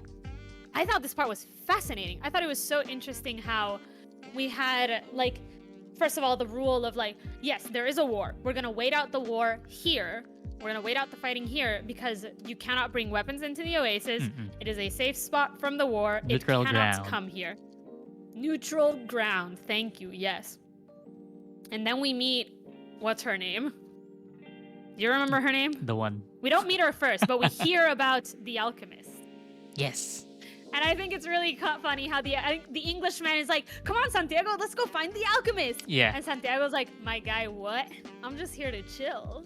Which is kind of Okay. weird because I thought it was really funny. I thought yeah, it was it's very it's charming. funny because like Santiago is just getting pulled around, but at the same time, bro, it's the title of the book. Why are you so uninterested? Exactly. I thought, because maybe it's like in a similar way that Santiago's like, oh, you're the king of Salem? Yeah, sure you are. Then maybe that's also what, maybe that's how Santiago perceives the Alchemist at the time. He's like, yeah, sure, a guy who's like turning gold out of lead. Yeah, okay, let's go find your dude. And I think he's definitely like, I think it's don't maybe think a little so. bit of that. I think after I think- after meeting the king of Salem, he's a little more open to the notion that He's know. definitely more open. I think that's kind of where I was kind of like But leaning towards. the thing is, that's not his priority. His not interested in eyes was on the treasure, but then he meets the girl. Yeah, he meets Like, the girl. The Alchemist, I don't what? remember the Where's the girl? I don't remember the precise order of events for this scene, but I think it's like he and the Englishman try to find the Alchemist. They fail. Then they try to ask for directions, and they've been told to be careful because they're not allowed to speak to women who are married. So they have to wait for an unmarried woman to go and ask her about the Alchemist. And I think she tells them a little bit. Yeah. And then eventually they get the idea that the Alchemist is like this almost like witch doctor kind of guy, that he's like a little respected but a little bit feared. And eventually they find where he lives. And then the Englishman like goes there and talks to him, and I think Santiago hangs back. But doesn't the alchemist do something before that? Doesn't he like go outside on his horse and he's like, I sense a disturbance in the force? Like, do you Okay. remember that? Yes. I think I remember something like that. Um. Oh, he says something like, there is someone I need to speak to, someone I need to meet here who's coming. I remember that. Okay, this is what happens. Yeah.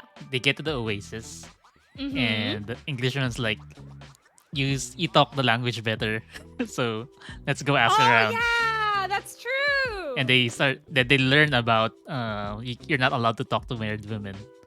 So they just hung around the well because everyone needs water, and then he Yeah. meets the girl, starstruck, Yes, totally Star Trek. He's like, I am in love now. I am in love she, now. She is my wife. I will make her my wife. Merchant girl, It's what? like, Merchant, yeah, the exact same thing. I was like, damn, Santiago, you really fell hard twice. At least for this one, you know her name. So after that, it's just a series of normal days, still looking for the alchemist. Yeah. I Until remember. one Oh, time, I found her name. what's her name? Fatima. Yes, Fatima. There we go. And then one day, at random, he just looks up, sees a bird, and he's struck with a vision. Oh yes, yes. But the bird vision is after the Englishman talks to the alchemist. I think the Englishman finds the alchemist quite quickly because we see the Englishman start cooking, not meth. Let him cook. He starts turning lead and trying to turn lead into gold. I'm pretty sure that happens before. Jay says, "Is it okay to give my interpretation of Fatima and Santiago?" I think it's fine. Absolutely. Yeah, go ahead. We'll wait. That's We'll wait. literally the point of this. Yes, we are a We club. excitedly wait your response in the chat. But while you're typing, I don't remember. I if don't remember when it happens. I just know it kind of Yeah. happens parallel to the main story. Guess- It's not super impactful. I think- but Santiago, the first time Santiago meets the alchemist is when he comes to visit and it's like, "Why did you read the birds?" yeah, he's That's like, the "Why'd you first read my time, birds?" right, for Santiago? I think so, because Santiago was like looking at the birds. He was studying their patterns and movements. He's struck with a vision, and then later on, after he's had this vision of war, the alchemist comes and he's like, "You were reading the patterns of my birds. What gives?" And I So- think that's kind of how they meet for the first time. I don't remember how the Englishman meets This the part, alchemist. they don't show it in the book. It happens off screen that he meets the alchemist, but in meeting the alchemist, the Englishman finds motivation to actually try to become an alchemist, which I think is like the important part for him. That's kind of like the conclusion of his like arc within the story. And like the last time we see the Englishman, I think is that he's like working on making, turning lead into gold. He's like actually actively doing something. And that's like the end of that arc. According to Jay, the stand-in for Romeo and Juliet, the way they knew before they even spoke, almost like fate. I kind of disagree because it's Romeo and Juliet is like a tragedy. It's a romantic tragedy by Shakespeare. It has an entirely different purpose. For me, Fatima and Santiago are more symbols than they are characters, which I think we can agree because like Fatima barely says anything. She has like no minimal characterization. So for me, she represents love. She represents a true form of love, and that you can find in your journey towards your personal legend. And what I think her important aspect is how she will not stop Santiago from achieving Yes. his personal legend. Yes. Which I think is her true I love that. purpose I love within that. the story. Yeah, and he says it. He's like, I want to stay in this desert and live with you forever and have a happy life. And she tells him, no, you should go and complete your personal legend, because if you stay here with me, we will be happy, yes, but you will always be looking towards the horizon, wishing you had finished your personal legend. And I love that. I thought that was so I good. love that too. Like, oh, this is true love. Exactly. That's why I really like her, because Fatima represents a true kind of love, a trust between the two of them. She trusts that he will come back. He will come back. That he will come back to her, that he truly loves her, and that he will complete his personal mission.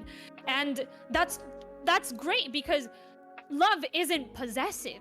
Love is supportive. Lovers want each other to be happy and to achieve their goals. And so I'm like, yes, which is a great contrast to the nameless girl from the village who, like, Santiago didn't even know her name. She could have already have been married, but he was so infatuated by her, and he was willing to kind of like stop everything before he had even like begun to discover himself as a person. Versus Fatima is like, no, you will continue to grow. You will go on your journey and you will come back to me. And I'm like, yes! I actually also want to point out that each arc of his story, Mhm. Santiago's faced with doubt. Like Yes. when he got robbed, he was like, okay, maybe I should stop. Maybe I should go back. And He becomes a then merchant. he meets the crystal merchant. Maybe I should go back. Exactly. he Or maybe I meets- should stay here and just become rich. He meets Fatima. Like, oh, maybe Fatima's my treasure. Exactly. Mm. Exactly. At every point in his journey, he finds these things that will like impede his journey, that will stop him, that will distract him from Mm-mm. his personal legend. So Be it, I like Fatima for like, it's misfortune. like, no, I'm not the treasure. Exactly. I think she's a great. I- Like, no, I'm not the a- I'm treasure. your a second treasure. I'm your secondary treasure. Wink. But right And now, I'm like, yeah. it's more important that you find your personal legend. Exactly. I think that's really, really cool. I think it's super cool. I was like, yes, you go, you symbol of true love. Go, queen. You funky little symbol. Really quick, I want to go back to Jay about the comparison with the stand-in Yeah. with Romeo and Juliet. I would disagree.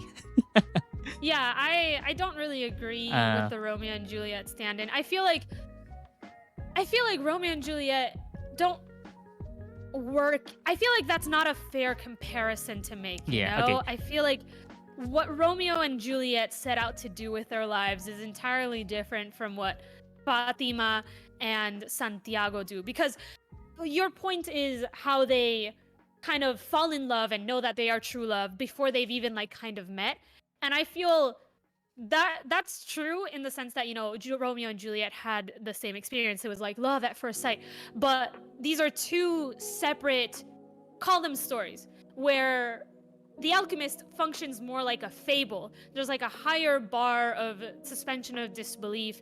There's a lot of like, oh, he arrived at the crystal shop and suddenly it's all going really, really well. Oh, he's crossing the desert and he can speak Arabic really well, and he's like had a, you know, it's different versus where Romeo and Juliet, it's a little more grounded in reality, Mm, which adds to that layer of like absurdity, how they fall in love suddenly, versus here, you know, we have these like it's a different style of story. One of them is more of like, you know, it's a tragedy, it's a little more grounded in reality. Another one is more of like a fable. Think, you know, I said earlier, think like Grimm's fairy tales.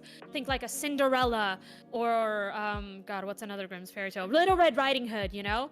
It's a little, you know, like, it's a story where, yes, you do kiss Prince Charming and live happily ever after, which is, you know, in Shakespeare, you're never gonna get that. That's not a thing that happens in Shakespeare. It's just a different style of writing. You get me? also, I want to go back to Romeo and Juliet and say I don't think Romeo and Juliet was meant to be romantic. It's most certainly not. It is a tragedy. First of all, Juliet's like 13, They're both 13, aren't they? and They're both very young. and the way Romeo met Juliet, if you guys remember, was at I a don't. party, Oh.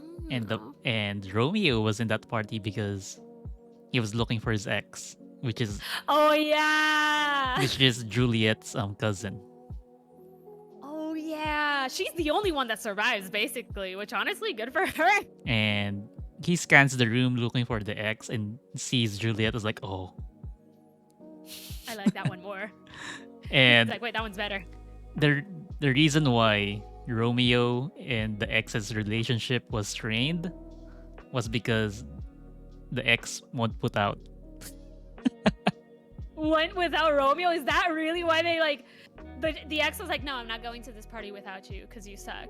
And then that's why Romeo was like, oh fuck you, I'll go anyways. Is that really how it starts? she won't go to the bed with him. Oh, because he's. Oh, I see. So what I'm trying to say is, Romeo's a fuckboy, Romeo is a fuckboy. This and is Juliet is a young, Prince Charming girl. true. Juliet is. She's a little bit of a fuckboy in and of herself. I want to say. She's like ready. She's like down to clown. She really is, because she's too young. She's so young. She really should not be doing such things. It's like, no, don't do that. Okay. Child, no. Jay says, I say it more of the fate aspect of feeling incomplete without one another. Oh, yeah, see. definitely. Yes. No, I definitely, agree yeah. to that one. Yeah, no, I definitely agree that they're definitely two characters fated to be together. I don't think Romeo and Juliet were fated to be together. That's where I'm at. Okay.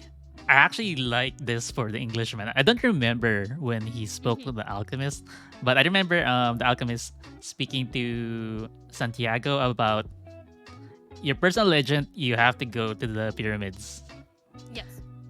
and Santiago's like, "What about the Englishman? Like he's on his way. Like he needs do his let him cook, you know." Let him. I love that the Alchemist was like, yeah, don't worry about him. He'll be fine. He's fine. Yeah, He'll figure it he's out. on the right track. He's on the right track. He'll be okay. And that And was really cute. after was that, very fun. we don't get any more exposition from the Englishman. But I'd After like that, the Englishman's out. I'd like to think though. I'd like to think that Mhm. it's the Englishman's journey to go through this complicated process only to learn that things are just simple. I would love that. I do. Because I do that's genuinely- that's I what would he's see that. missing, you know. He really is. So He really we is. don't find out, Yes. but I'd like to think that he goes through all this process only You to need a find different out, look. that it's not as complicated as he thought it had to I- be. I agree. I completely agree. I do believe that maybe there's a spin-off. I don't really know. Paulo Coelho has a lot of books, so maybe in a separate spin-off, he has written about the Englishman, and he goes on his journey to find out that it's really not that complicated. And I would agree 100% that that's like the Englishman's journey. Man said overthinking ain't it. Exactly. Based. Exactly. 100%. So true, King. So true. I So yeah. Jay says they were together in death, Romeo and Juliet. I mean, Well, they were definitely fated to cause a lot of death. That I do agree. Those kids, those crazy kids. if you saw that on the news now, you'll be like, oh, That'd be so fucked up. you won't be like, they were fated. Like, no, that's It's like, That's messed up. I don't know about that. So, Shakespeare, am I right? given their circumstances, kind of force them to, What a mess. it's a huge Honestly, mess. that's why Shakespeare's good at writing. Yeah, that's why I think it's more of a tragedy than a romance. Because Yeah, no. this is It is most certainly a tragedy, in my opinion. And I do think that it's a great tragedy because it's such a disaster. Yes. It's such a mess. It's And it's all the characters' fault. It's a shit It's show. the consequences of their own fucking like, oh my actions. god, I can't look, but I can't look away. It's like, it's like watching a train wreck. You're like, wow, the ultimate dumpster fire. Yes. It's like Hamlet, I think, is the same thing. It's the same deal. Oh my god, It's like, Hamlet. this is a fucking shitstorm. I can't look away. We Okay. should definitely read a Shakespeare at one point. Oh no. What if we read it out loud? What if we... Dude, okay, did you see what Jocat and Overly Sarcastic Productions did? No. Okay, well, so I want to stay on the record. I had the idea before they did it, but I was validated when I saw them do it. So But you Overly didn't Sarcastic patent it. I didn't patent it, and that was my mistake. I agree. But I had the idea that it would be really, really cool to one day get a bunch of VTubers, streamers, whatever, and just read Shakespeare together. We all just pick one of the plays and we all voice it out, read it, Yeah, dramatize it. I'm not doing And I was that. like, this would be so fun. And then I see Overly Sarcastic Productions doing it, and I was like, see, it was a good idea. I knew it. And so I'm still It is kinda a good like, idea. I don't think it's for me though. I can't voice act for shit. Aw. You don't have to voice act. You just have to speak it like you were a player in a play. You just gotta read it. You don't need a voice act. There's too many characters for you to voice act them all. We need to get maybe like 6 or 7 people. Yeah, but there's still line delivery. You know, you don't have to voice Yeah, act, but but there's that's- still delivery. Okay. I see what you mean by voice acting. But that's where practice comes in. Come on, Soul. It'd be so fun. It's not. Come on. It's not my personal It's legend. Ah, come on. Right now, I want to learn Japanese. Nihongo Jozu. Nihongo Jozu. Nihongo Jozu. I'm planning on going Nihongo next year.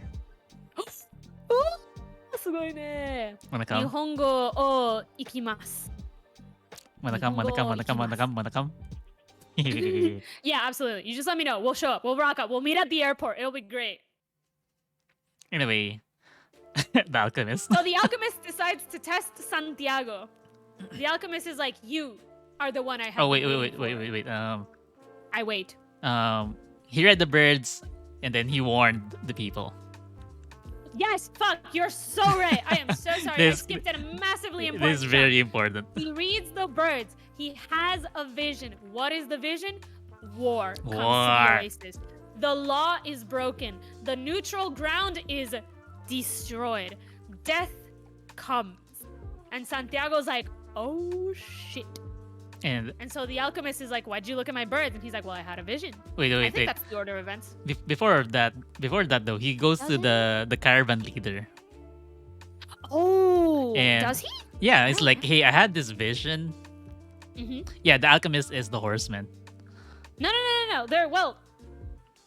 He has a the alchemist is a horseman, but there's multiple people on horses. Yeah. Okay. I think. No. The caravan leader is a Jay was horseman asking the in his question. way. Let me just say. Yeah, he went to the caravan leader and like, hey, I had this vision, and the Mm-hmm. caravan leader is like, doubt. No, wait. I thought. Hold on. Let me think. I'm trying to remember. I think this is important that we remember the exact events in their order, because I think it's the alchemist talks to Santiago. Santiago's like, I had a vision. No, the Then alchemist he talks talks to to- Santiago after the fact. I think. No, because the alchemist is the one who like goes with him. Yeah, after the No. invasion. Hold on. Okay. I'm confused. Let me tell Hold it. on. Let me tell it. Yeah, you tell the story. I'm gonna pull up a Spark Notes to find the order of events just to make sure we're on the same page. Okay, so he sees the vision, Mm-hmm. and then he goes to the caravan leader, and the caravan leader's like doubt. But at the same Yeah. time, we go to the backstory of the caravan leader about other people having visions. And he was like, oh fuck, I don't mess with Ooh. visions. Like, it's similar to me and dreams. Oh, here we go. Yes. You are correct. Okay, and then It's- like you should tell the big man of the oasis. Mm-hmm. And You are then correct. Yes, exactly. he goes to the stand with all these important people, like, I have a Yeah. vision. And everyone's like, doubt. But at the same time, everyone at the same time is like, we don't mess with visions here. Like, omens. Exactly. Omens are big thing. They're like, all right, we're not gonna test fate. Yeah. But we'll prepare. Okay, but if you're fucking sure, if you're wrong, we'll execute you. Mhm. And he's like, bet, That's bet, true. bet. Okay, all right. Santiago really went like, fuck it, we ball. And then the next day, sure enough, they got invaded, but they were ready, But they were ready, so And no they- one died. they turned it Everyone around. was safe. like Yes, Sumeru type yes, stuff. Yes. Yes, you're so right. That's exactly how it happened. And then because Santiago Was saved right. everyone with Yeah. his vision, He got that's when promoted, the a bunch of alchemists- stuff. Yeah. Yeah, everyone's like, you will become the advisor to all of us. You will stay here and be our advisors. And Santiago's like, ooh, that's kind of a sweet deal. And the Yeah. alchemist is like, bro, Bro. consider. But Road trip? he's Road like, trip oh, through the desert? maybe I should stay here, with Fatima, with all these riches. Yeah, like, I have a good exactly. position. Exactly. But then the alchemist is like, broski, Yeah, broski. I think that's when the alchemist was trip? like, "Yo, why did you fucking read the birds?" Yeah, that's exactly it. I was gonna say, like, I found the summary, and it's like, first he takes a walk through the desert, then he witnesses the omen of the birds, of the attack on the oasis. He warns the chief, hmm and then the oasis successfully defends himself. Then, quote, the alchemist gets word of Santiago's vision and invites Santiago on a trip into the desert. Yes. And that's like his test, where we see like the alchemist like stick his hand in a hole and pull out a snake and do all that crazy The stuff. test And he's like, is find life within the Fine. desert, Santiago. Yeah, and I like how. I like that he gets tested. I like, dig that. and I think like that's how cool. he solved it. Like life let the will horse do find. it. Yes. So I thought that was really cool. I feel was like- yes. I think that's sheep knowledge coming through. That's mad sheep knowledge. He's like, oh yeah, this horse is way smarter than I am in the desert. Let's just go for it, bro. You lead the way, broski. And the horse is like, I got you, fam. And he's like, tukum, tukum, tukum, tukum. Jay said, he said that Allah gave him vision in response to defying him. Because he's not meant to read the birds, right? No, he's not. But he did it, and by doing so defied did it. fate. But he was like, Yeah, well, exactly. if I wasn't meant to, then why did they gave it to me, Exactly. Aha. It's like, if I wasn't supposed to do it, then why was I able to do it anyways? Huh? Huh? Huh? And Checkmate. the chieftain was like, Checkmate Allah, for is sure. atheist. That's true. Yeah. Got him. And so, Okay. yeah, he saves the town. Everyone's safe. We're all good. Fatima is alive and well. She didn't die in the attack. I will wait and for so you. he goes with the alchemist. Huh? Fatima, I will wait for you. Fatima, I will wait for you. And she, like, it was really interesting how she was like, I am a woman of the desert, and I have been envious of other women who will look to the desert, sending their kisses onto the wind so that their lovers may feel it and return to them faster. And I was like, that is so interesting. That is such a curious, like, cultural nugget that he placed into the story. I was like, that is so interesting. But either way, the alchemist tests Santiago out in the desert. He He's passes. like, all right, find life. And he succeeds. He passes the test. And by proxy, the alchemist also gets to show off how kind of really, really cool he is by grabbing a snake that's super poisonous and being like super fine. Which is like, whew, this man gaming. This man gaming. Okay, actually, this next part's probably my least favorite. hmm This is like when he's like, this is the final stretch. Yeah. They're traveling through the desert now, and this is where they encounter the war proper. I'll let you cover this part. All right. So I remember they're traveling through the desert. Correct me if I hit anything that's incorrect. I know that they have a first encounter with a party of soldiers who were traveling, and I remember that when Santiago is looking at these like travelers who are covered in head to toe in all black except for their eyes, he's reminded of a character. What's his name? Matamoros. Solomon Matamoros. He's reminded of a character from Spain who's like, oh, he killed the Moors during the Moor invasion of Spain. And now he's like, now it's almost like the roles have been reversed. You have this like Moor upon his horse who is ready to kill Santiago and the alchemist. Because it's out of order. I've set it out of order. First, he meets the singular traveling party who stop him and the alchemist, and they're like, hey, give us your money. And they take Santiago's coin, and the alchemist shows them a rock and a vial, and the alchemist is like, this is the philosopher's stone, and this is the elixir of life. And they're like, yeah, sure. right. And they take Santiago's money, and they leave him go. And then it's like, and Santiago's like, why would you tell him that shit? And he's like, people never believe it, so why not? And I was like, that's so funny, and I can absolutely see that being true. This is Because it's like, of course, you're not gonna believe some random guy who says, I have the Philosopher's Stone. It's like, yeah, sure, man, Actually, and this I have is- like $1 million. this is in my language bank of the account." world version 2. It is absolutely language of the world. Like, they failed the vibe check. And so that's like the first encounter. The second encounter is the one where they like properly meet like the war parties, and they capture Santiago and the alchemist. Wait, there was a Take their part. horses. There was a part where he intimidated people just by looking at them, like, right? I think so. And Santiago's like, how the fuck did you do that? Like, just anime Oh, God. murderers intention. And they're He like, did like the yeah, and they backed off. Yes, but I don't remember when that happened. Me Hold too. on. I When just was remember that? the What? girl. That's very That was pretty anime. cool. That might have happened. That might have happened while they were in the war camp, because maybe that's how. No, because they bought 3 days time with the additional gold that Santiago had, or was it with intimidation? I think with the gold. Can't remember. No, because they had. Maybe. Honestly, I can't remember well. I don't. And they said I'll like, read through my. give Now us it's your time. turn to Google a Spark Notes. Give us time, and this boy will become the wind. Become the win. Oh my god, that was such a good moment. But yeah, it's fascinating to me when they get kidnapped that they just take their horses and then they just kind of like let them loose. Because what are they gonna do? And it's true. You can't just run into the desert. You'll die of dehydration or thirst, or you'll like get killed by some rattlesnake and die. So they can't. They have nowhere to go. They have to stay with the party. And that's, I think, the moment where intimidation tactics and gold come into play, because they go to like the head honcho of the whole war party and they're like, we need to get to the pyramids, you need to let us go. And they're like, why should we? And then the alchemist is like, you see this kid, he's gonna turn into the wind, he's gonna perform a miracle. He's like in front this of all you guys." badass. It's super badass. And the and Santiago's like, What the fuck?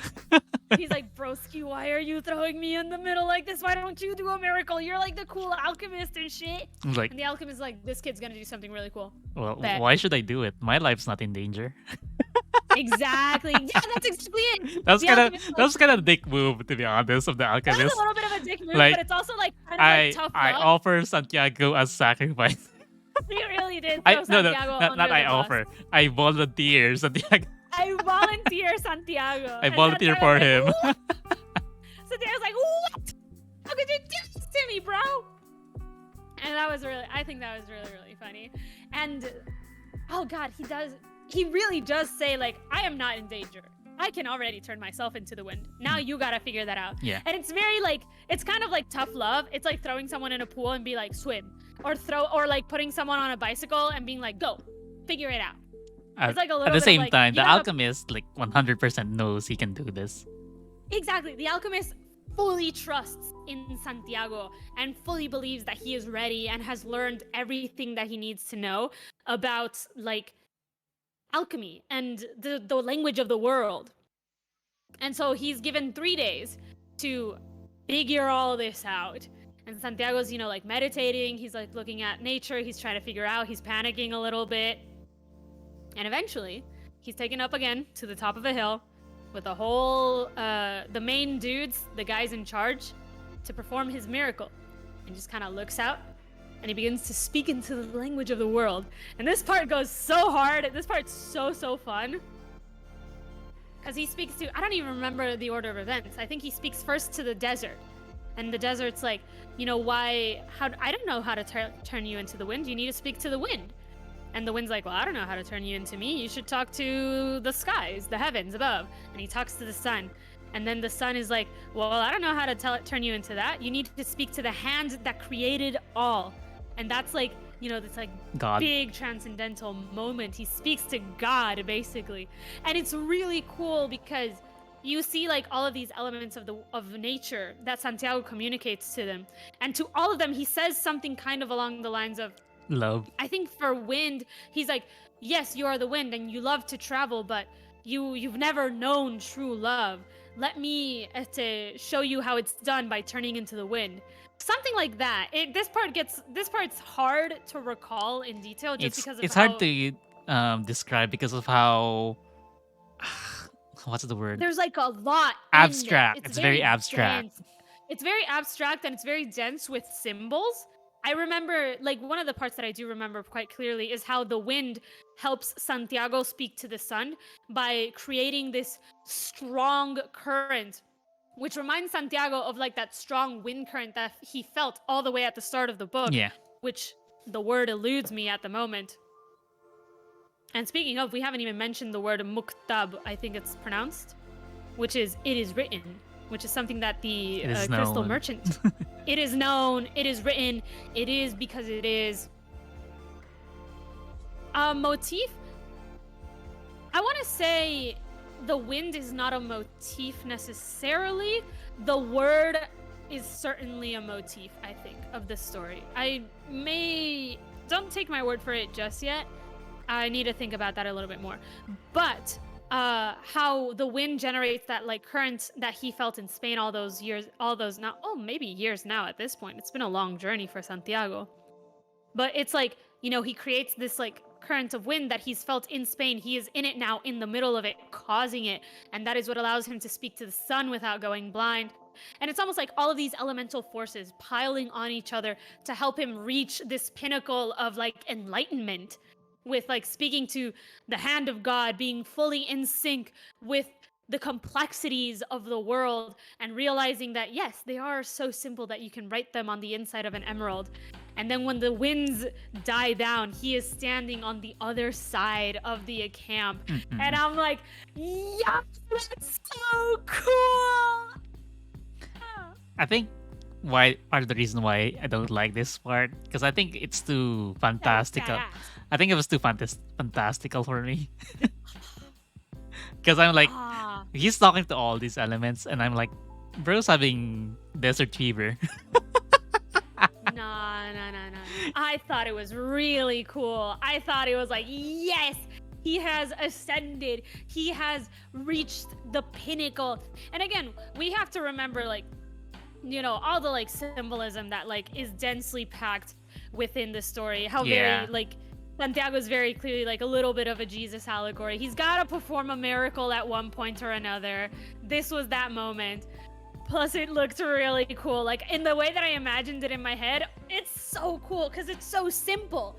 But it's, he just teleported across the desert, across their camp. He's standing there on the other side. He became the wind. And I'm like, yo, that's so cool. I thought it was really neat. I was like, yo. Yeah. I saw it in your chat. Okay. You read it. It's your chatter. Jay says, doesn't he realize he's one with God at one point? Yeah, that's why he's able to do it. Yes, that is exactly why he's Bro able to do it. He is with God, and God is Nirvana. with him. Exactly. They both reached enlightenment. It was so cool. I thought it was really, really neat. I really liked it. I was like, yo, heck yeah.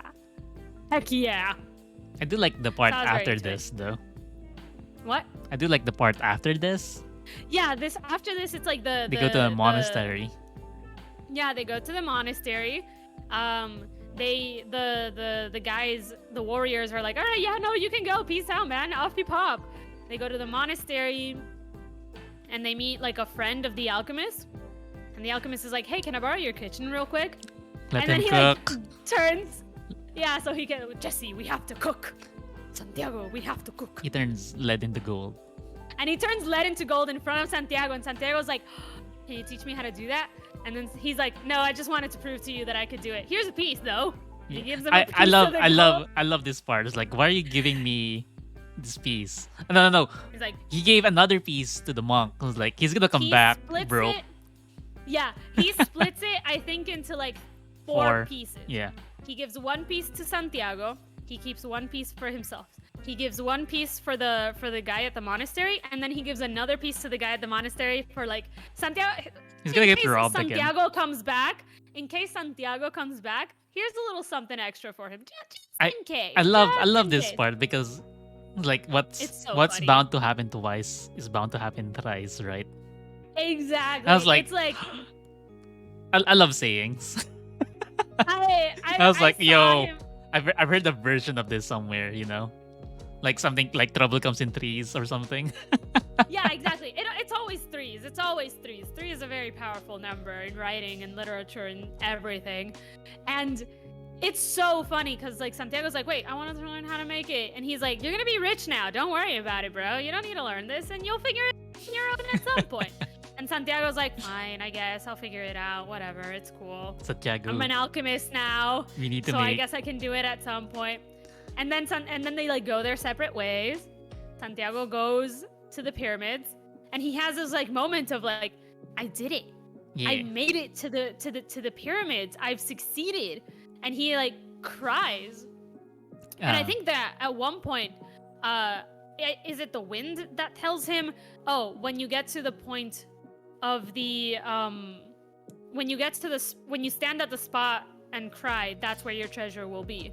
Something like that. Someone tells him it's No. very specifically when he cries. No. Let me just say, Jay says, Santiago, we need to make 44.5 pounds to break even.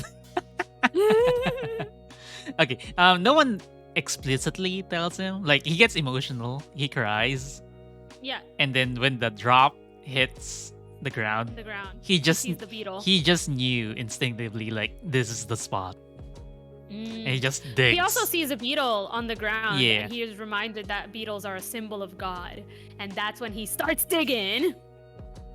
I like this part because he And then he digs starts and digging. digs and digs and digs and Diggy, digs. diggy hole, digging a hole. And then he, as fate would have it, what happens once happens thrice. Trouble comes in threes. Some dudes Like- roll up And they're like, what the fuck "Hey, you doing? what you doing, bro? You digging? Is that gold? Is you digging for gold? Is that for us? Did you hide your treasure here? Did you hide your treasure here?" Yeah, And Santiago's like, "Ah, I mean, you have gold, so there must be treasure there, right? exactly." But the thing is, and I was like, he told the truth. Like, I had a vision that gold will be here, like yeah, treasure. Exactly.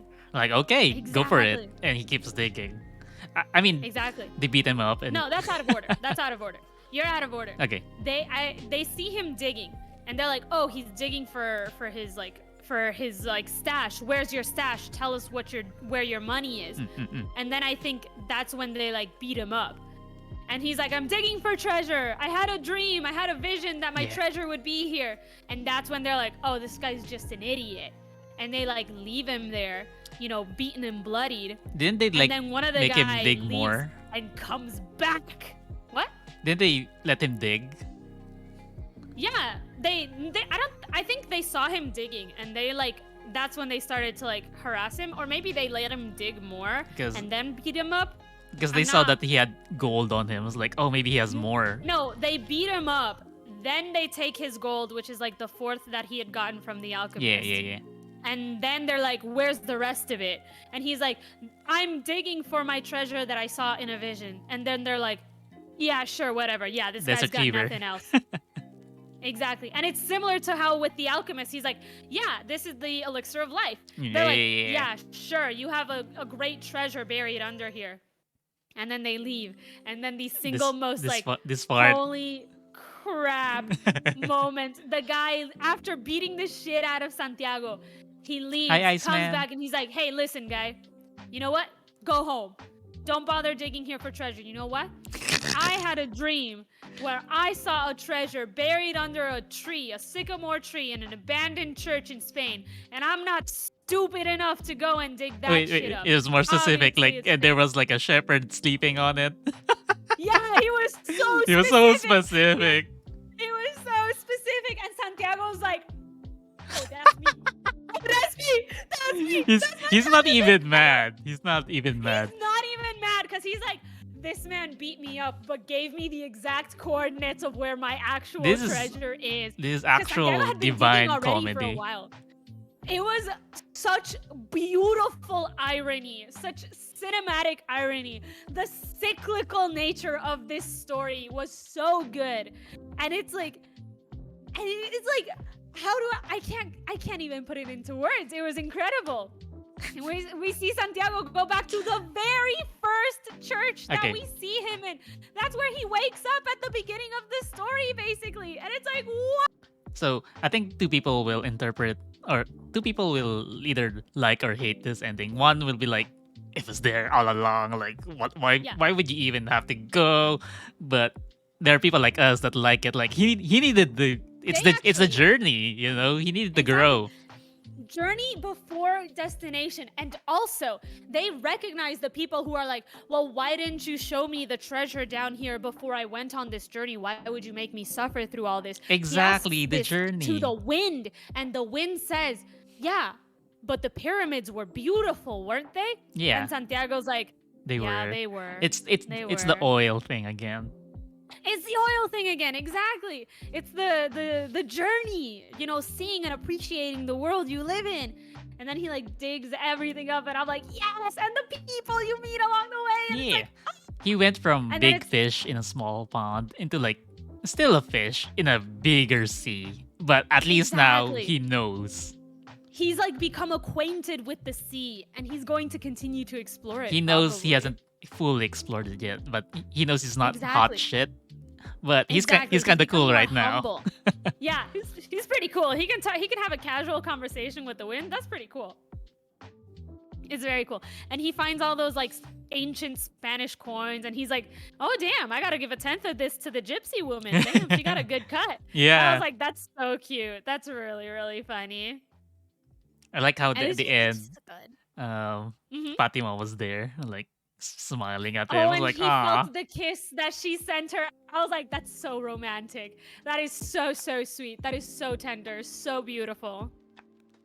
Oh, and I remembered something. Yeah. Because I think we did a good job covering the broad strokes of Santiago's story, but there's definitely been a couple of like smaller fables that have been told to Santiago that we missed. Yeah. And I just remembered one. Go ahead. Which is the one that the alchemist tells him.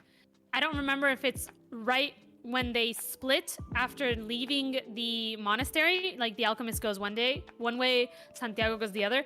And then that's when the alchemist tells him a story about this, like, I think it's like a Roman soldier, Tiberius, who, you know, becomes very wealthy and powerful, and he has all of his employees under him who he cares a lot about. And then all of a sudden they start getting sick, and so he journeys out to find a cure for them. And he hears about a guy, a great alchemist, I think he was, who can cure them. And he goes and he seeks this man out, and in his journey to seek this man out, he learns about him, and he becomes a believer in his power. It's Jesus, And right? then- And it's exactly Jesus. It's exactly Jesus. And then when he gets to like the guy, he says the very famous line that I don't know what it is in English, because I know my prayers in Spanish. It's all in Spanish in my brain. But it's like exactly like the line that, when do they say it during mass? Yeah, they say it like right before they they split the, what is it in English? Body The of white Christ. circle bread. Yeah, the Eucharist. The Eucharist. That's the word in English. Yeah. So like they'll say a thing that they say in the book, and then they like split it up into pieces. I know it in Spanish. I swear, you guys. But when I read that line, I was like, oh, I was like so hype. I was really excited because I was like, oh, I get that. I understood that reference. I was like, I get it. I see where you're going with this. And so yeah, that I remember that story, and I thought that was neat. I thought that was kind of cool. But that's just me. So, we're gonna wrap this up, but I'm gonna run to the bathroom really quick. Do you mind Yeah, no, yeah. entertaining Well, chat? we still have to give like final thoughts after our whole Yeah. discussion. I'm gonna try and pull up any other stories or sections that we missed. Hey, BRB.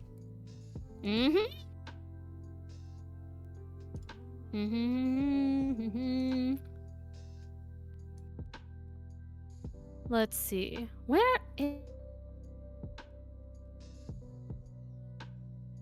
Oh, here's another one. Oh, I remember now this story. Okay, I found it. Yeah. The story of the sons of Tiberius, where one of them, his words became immortal, and the other ones, oh, I get it. I see it here.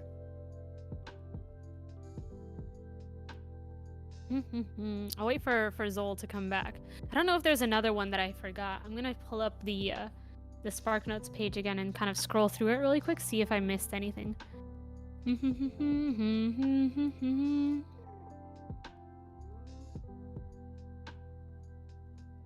No, this summary that I have doesn't have the stories, the little myths that are shared with Santiago.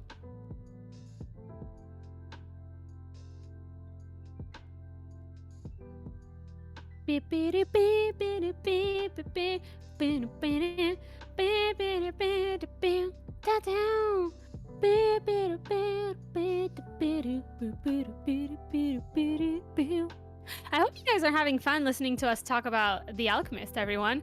I know it's a little different from, I guess, my content and from Zol's content as well, but I really hope you guys are having fun with our discussions, what we're talking about, what we think about it, and we'll definitely be hopefully doing more of these when we get to. We're probably going to read Neuromancer after this and do one of these as well. So I hope you guys are having fun.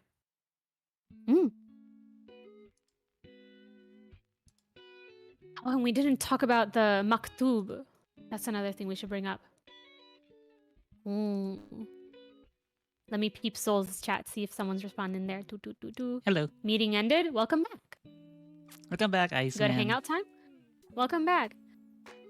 Yeah, you're not spamming, Jay. You're fine. I think it's some good hangout time. Yay! People likes the hangout time. But yeah, I was listening while I was away. Hello. So yeah, the Hi. Sons of Tiberius. Yeah, I remember that. I found the chapter where it starts and where it ends, and I'm reminded why, and I remember now why, like he was telling the story. So the reason why he was telling the story of the Sons of Tiberius was because, they were talking to an angel told Emperor Tiberius, one of your son's words were immortalized forever, and he's like, oh, my son, the poet, his words, his poems were so beautiful. They were remembered forever. Actually. And then the angel's like, no, actually, it's your son, the warrior, whose words were immortalized because of, his faith and the presence of the Son of God. And then the alchemist says, no matter what he does, every person on Earth plays a central role in the history of the world. And normally, he doesn't know it. And I think that's really neat how he brings it all together there. Because it's like, everyone's got something to offer to the world, Everyone's got a little bit of history that they add to the world, be it a big piece or a small piece. And I'm like, it's really cool. I like that. I really do. So that's why, yeah. There's a lot of good little fables that they add in this, that they have throughout this story that I like. Okay. So that was one thing that I remembered that we skipped over. Closing remarks. The other one. Or what? Are we doing closing remarks? Or yeah, closing remarks.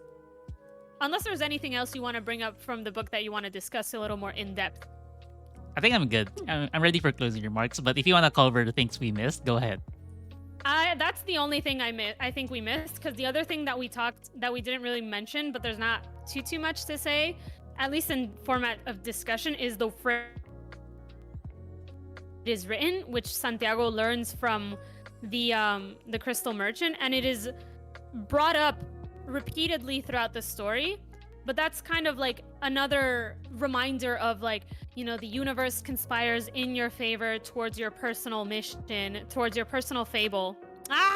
Towards your personal legend. Yeah. There we go. Got it in 3. So that's something that we didn't forget about it. It's just we kind of did forget about it, but we did cover it in its own way because of the universe conspiring with Santiago to get him to where he needs to be. And yeah, that's the last thing I wanted to bring up. Closing remarks. What did you think, Soul? So I like the book, but I'm not too hyped about it. I've met a bunch of people who are raving about it, and they maybe they oversold it to me, or maybe it's just my nature, because I'm not a very religious person, but I am a very spiritual person. So I like all the Omen stuff, because I believe in that shit. Omens, man. I don't mess with those. Yeah. But at the same time, I would be glad if the universe really did conspire to make my personal legend come true. But student loans. Yeah. Oof. Yeah, those will get you. Those will get you. And this, I guess, back when this book came out, times were simpler, And I don't know, the state of the world right now, it really feels like stuff's against you to commit your personal legend. And I think I'm a little pessimistic or realistic in that point. But I did enjoy it. It was very spiritual. And I can see how people will be like, oh, this changed my life. I'm really happy for the people that read this book and be like, oh yeah, it saved my life or it gave my life direction. not necessarily for me, but I see how that happened. But I won't say it's a bad book though. Yeah. What about you? Anything you wanna say or I counter? personally, we kind of already covered a lot of my opinions on this book, but I'll reiterate them now here at the end of our discussion. I personally really enjoyed it. I thought it was wonderfully enriching and a great reminder to, you know, what's the word?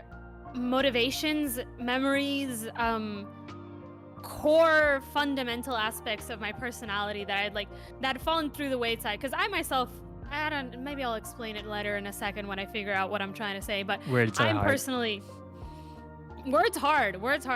But like, I really liked it because it reminded me of a lot of things that I, that I find to be true, but are forgotten often in the day-to-day grind of life. That unabashed optimism that I'm very much an optimistic person. I am a very hopeful person, and I truly, kind of like believe in kind of like, having faith that things will turn out all right. Working towards something beyond like what your current status is in terms of like, I want to do this thing because it will make me happy, and like working towards that happiness and doing whatever you can to make that true.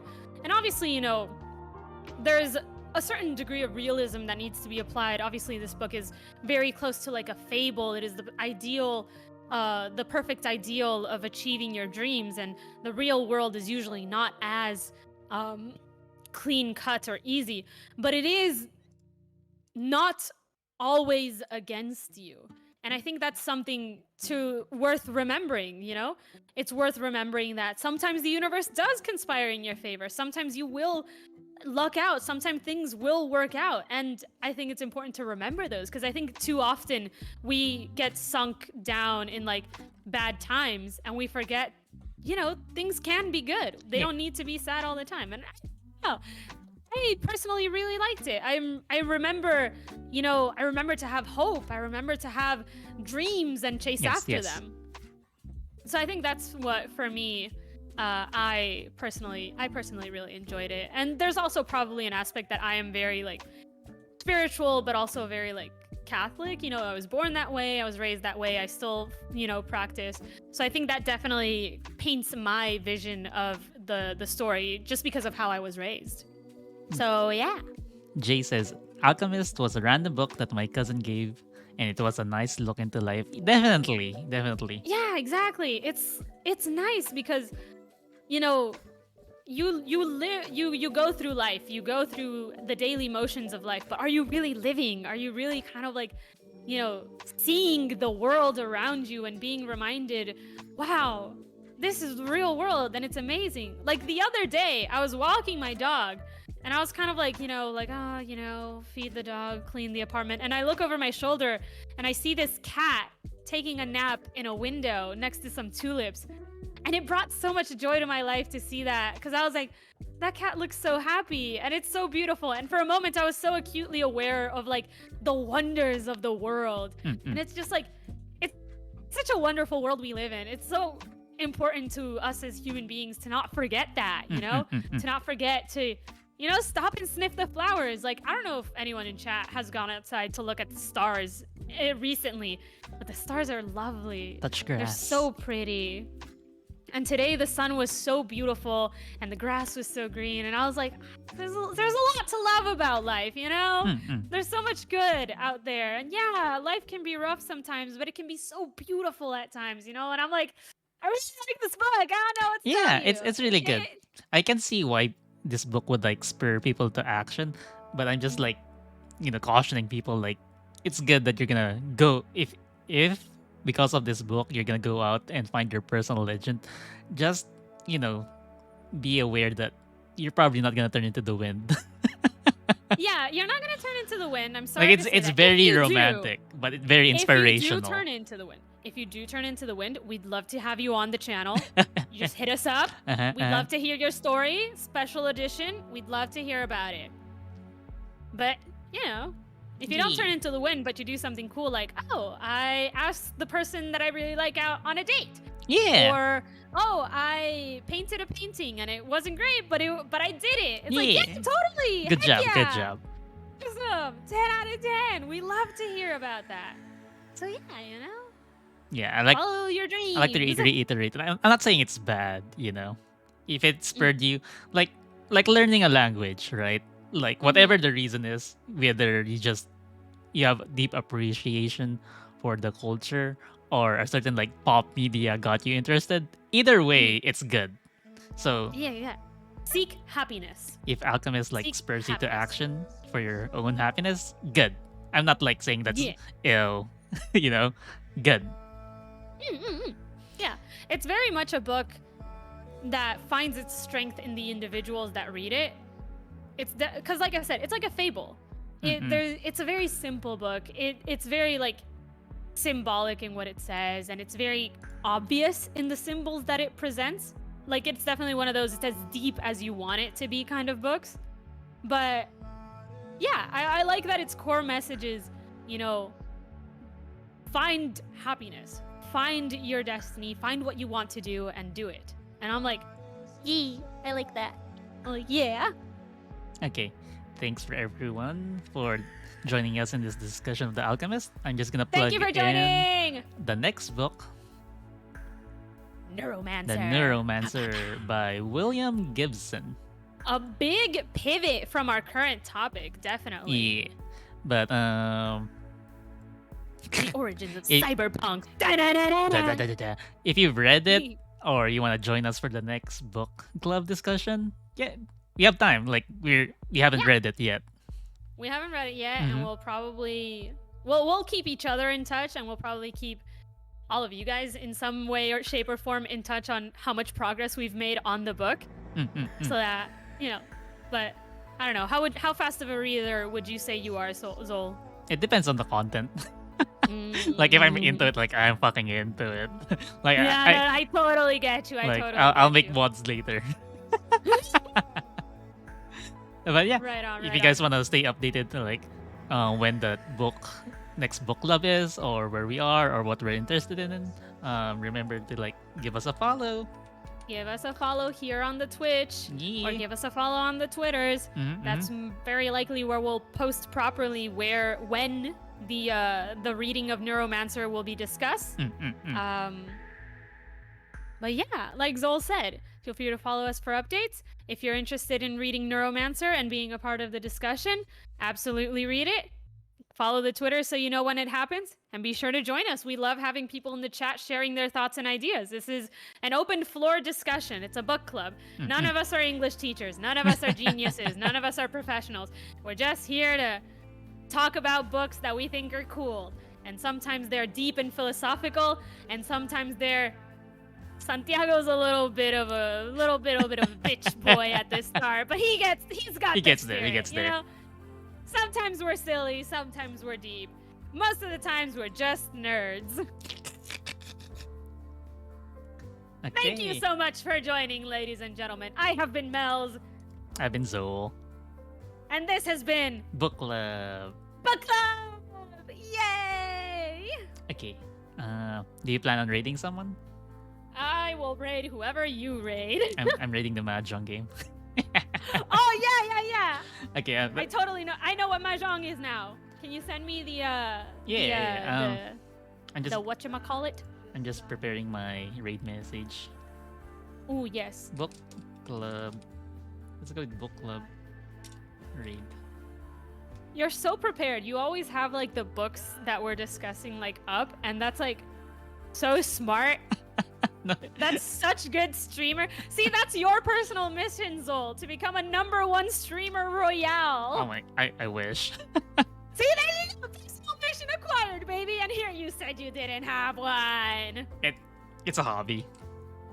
But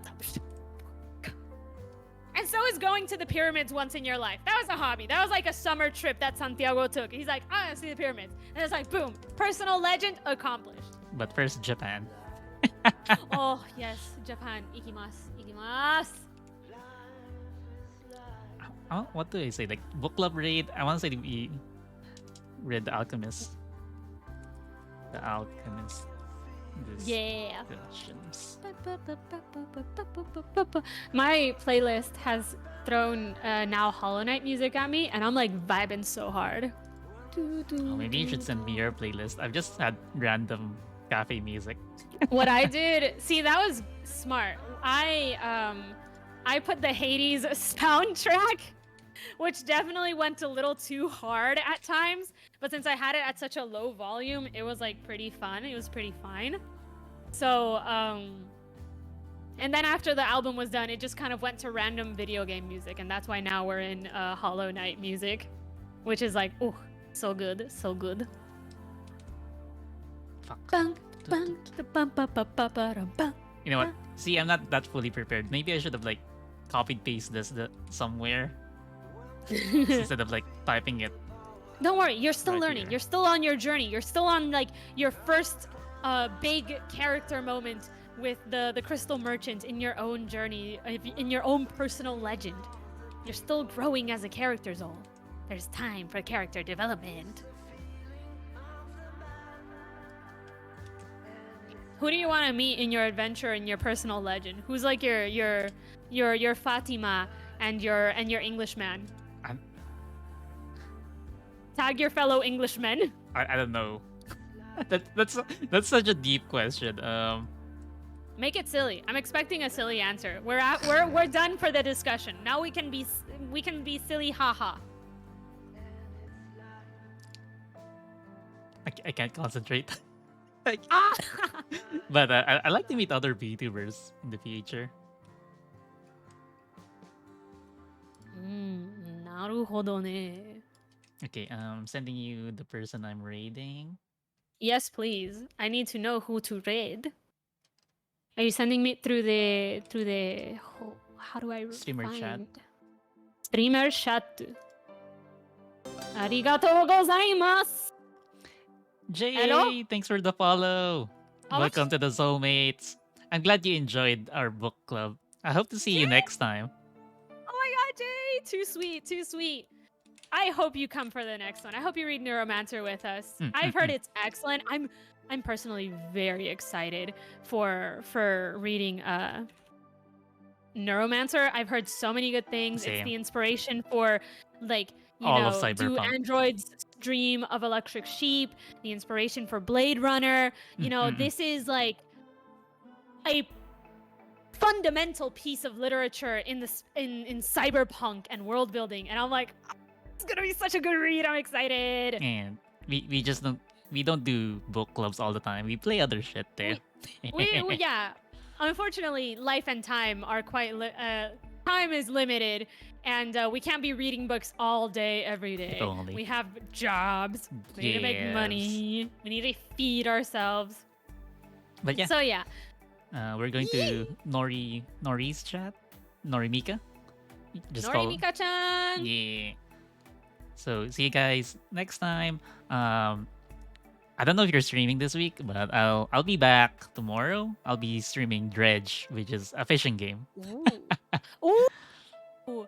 Yeah. You're starting work on your farmer fisherman turned warlock. Yeah. Okay, the raid timer's coming down. Bye guys. Bye